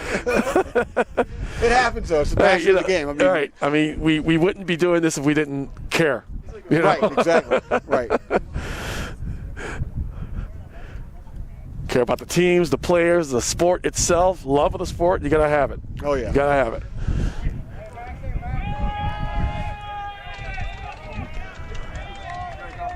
Let's see what the call is here. Yeah. Still 2-0 on the count. There's the pitch. Outside. Ooh, ball 3. Yeah, Jake Brock, he's perturbed. I can tell. I mean, you can tell he's perturbed. That ball, I mean, that's a 50-50 ball. I mean, it's right there. It's possibly on the black of the plate, and unfortunately, he did not get that call. Right now, he is severely behind the count, 3-0, and there it is. Walks, some bases are loaded. Well, if you're going to walk a guy, you might as well do it there because it's an open base, 2 outs. Any bases will get you. I mean, anything to any base is going to get you out of the inning. So it's not the worst thing in the world to not give in to the batter and give him something that he can actually hit. So I mean, I don't hate that pitch. I understand why he threw it outside like that. Well, now it's going to make sure that doesn't happen anymore. Cannot afford to walk anyone because that's your game right there if you do. Oh yeah, this is it right here. Yep. Here's a pitch, gets a piece of it, and then this goes past the third baseman, sends a man home. They're going to try to catch him at home, and that's 2 runs right there.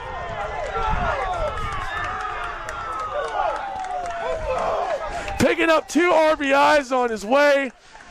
He's on second base. Gets the double as well. That one went right through Nick White's glove. Essex it's party time over there right now. And now the Lions got their work cut out for them in the bottom of the 7th. Hey, there could be more. There could be more. There's still a man on third. There's a guy on second. Whew. This has been quite the exciting game, Jimmy. Glad you're here for it. Big swing, strike 1. It's not over, though. It's not over. It's not over. Lions still getting that bat, and we've already seen them a couple times today just kind of take over offensively on this in this particular game. Sun's back out now, too. Here's the 0-1. A little high there. Yeah, you still got first base open again. Yep. You don't want to give in and just throw a meatball out there for him to hit. Yeah. You really want to work your pitches here. You still have you got a base open to work with. So, expect to see him pitching, a little in, a little out. And there's one almost right down the middle. Right when I say that, I should start calling these the opposite pitch. Yeah, they're kind of not listening to you up there on the mound. They're not listening to me. They were listening to me earlier. That ball did go foul, went right behind us, and now there is a 1-2 count on the board.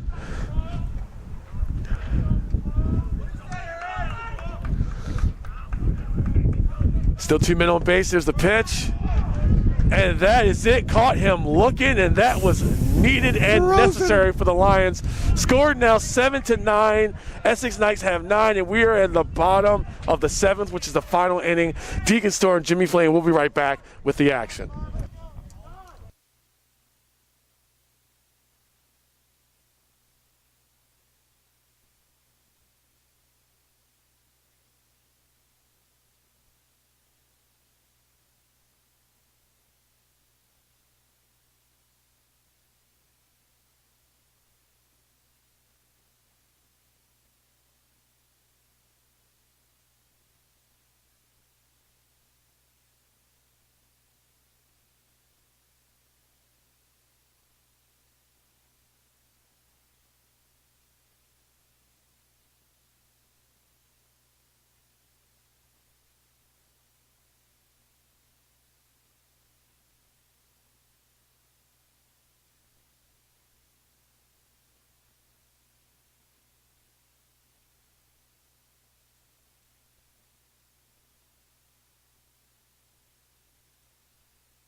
Welcome back to the bottom of the 7th. It is do or die time. It's time for Dundalk to either take this one or, they need to put up some runs. But we're leading off with Kenny Nichols, and there's a dribbler down the third, foul.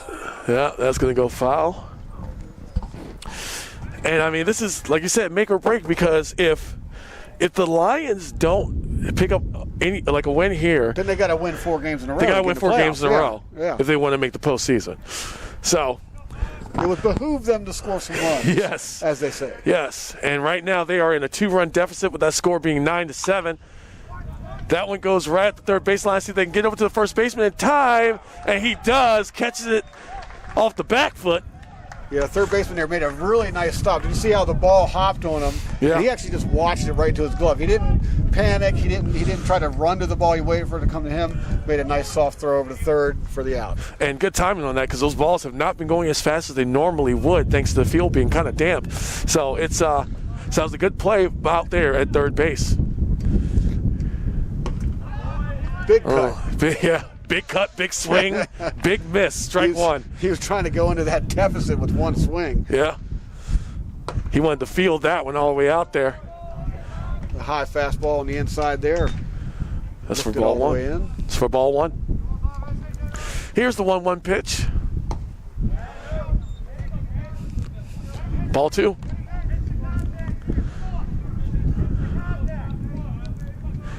Essex standing right now, 13-16 record. Looking to improve that to 14. Ball gets popped up. Looks like they're able to reach it. Oh, my goodness.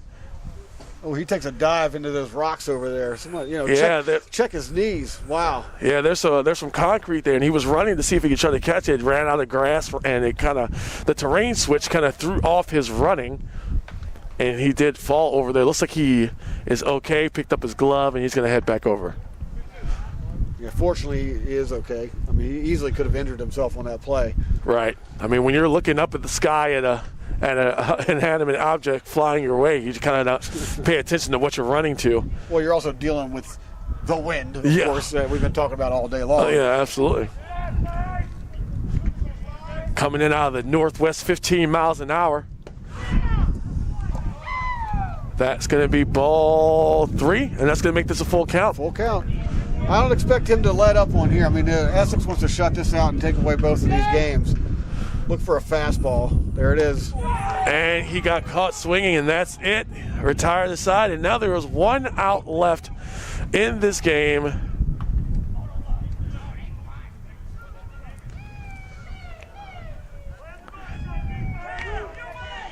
And that brings Nick White to the plate. Now, you've been singing his praises all day. I've been singing his praises all day. Let's see.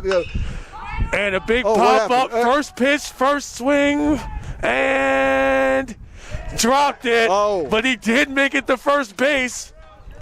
I'm actually very surprised by that. Well, I mean, the wind was pulling that back this way. That's a hard. All day long, those pop-ups have been hard to track. Yes. But that's really the first one that's dropped in like that.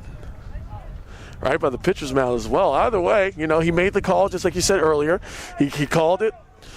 Wanted to try to get it, but that thing just fell just a little bit to the left of his glove, behind it. All right, so the tying run right now is on base with 2 outs left in the bottom of the 7th. Strike 1. See if Kyle Hansel can get something going. I mean, it would absolutely be amazing if so. And here is the 0-1 pitch. Gets a piece of that. That's going to go out to right field. Like he's trying to field it. He got it. That does it. And that's going to do it. Thank you so much for joining us. Not happy with the outcomes, but both these teams played a really, really hard-fought game. Hey, man, both of these games were very, very competitive. Beginning and that first game was a pure pitcher's duel. Essex walked away with a 1-0 victory, and this one saw a total of 19 hits. Yes. In a 9-7 victory for Essex as well. So we're talking about 2 different kinds of games. In this doubleheader. One with the pitching matchup, and this one was just balls are flying all over the place, and the wind's putting itself in a showcase almost, saying, "Hey, go ahead, hit it up here. We're just going to knock it down." Hey, this is the third team. Yeah, that's the story of the entire day. That's right. 3 league changes in this particular game, so it showed really how competitive everything was. And unfortunately, the Lions came out on the short end of this one. So now, if they want to make the postseason, they have to win their next 4 games. 2 of them against Anne Arundel Community College, and they are coming here for the final home game this Thursday, and the times will be posted. But if you just want to get that notification, click the subscribe button, click that bell right next to the subscribe button on our YouTube channel. That way you will get the drop down notification on your phone or tablet or however you like to watch us here. So thank you once again for joining us. For Jimmy Flame, I am Deacon Storm, and we can't wait to see you again for the final home game coming back this Thursday. Thank you so much for joining us, and you have a good rest of your Sunday. Thanks for having me.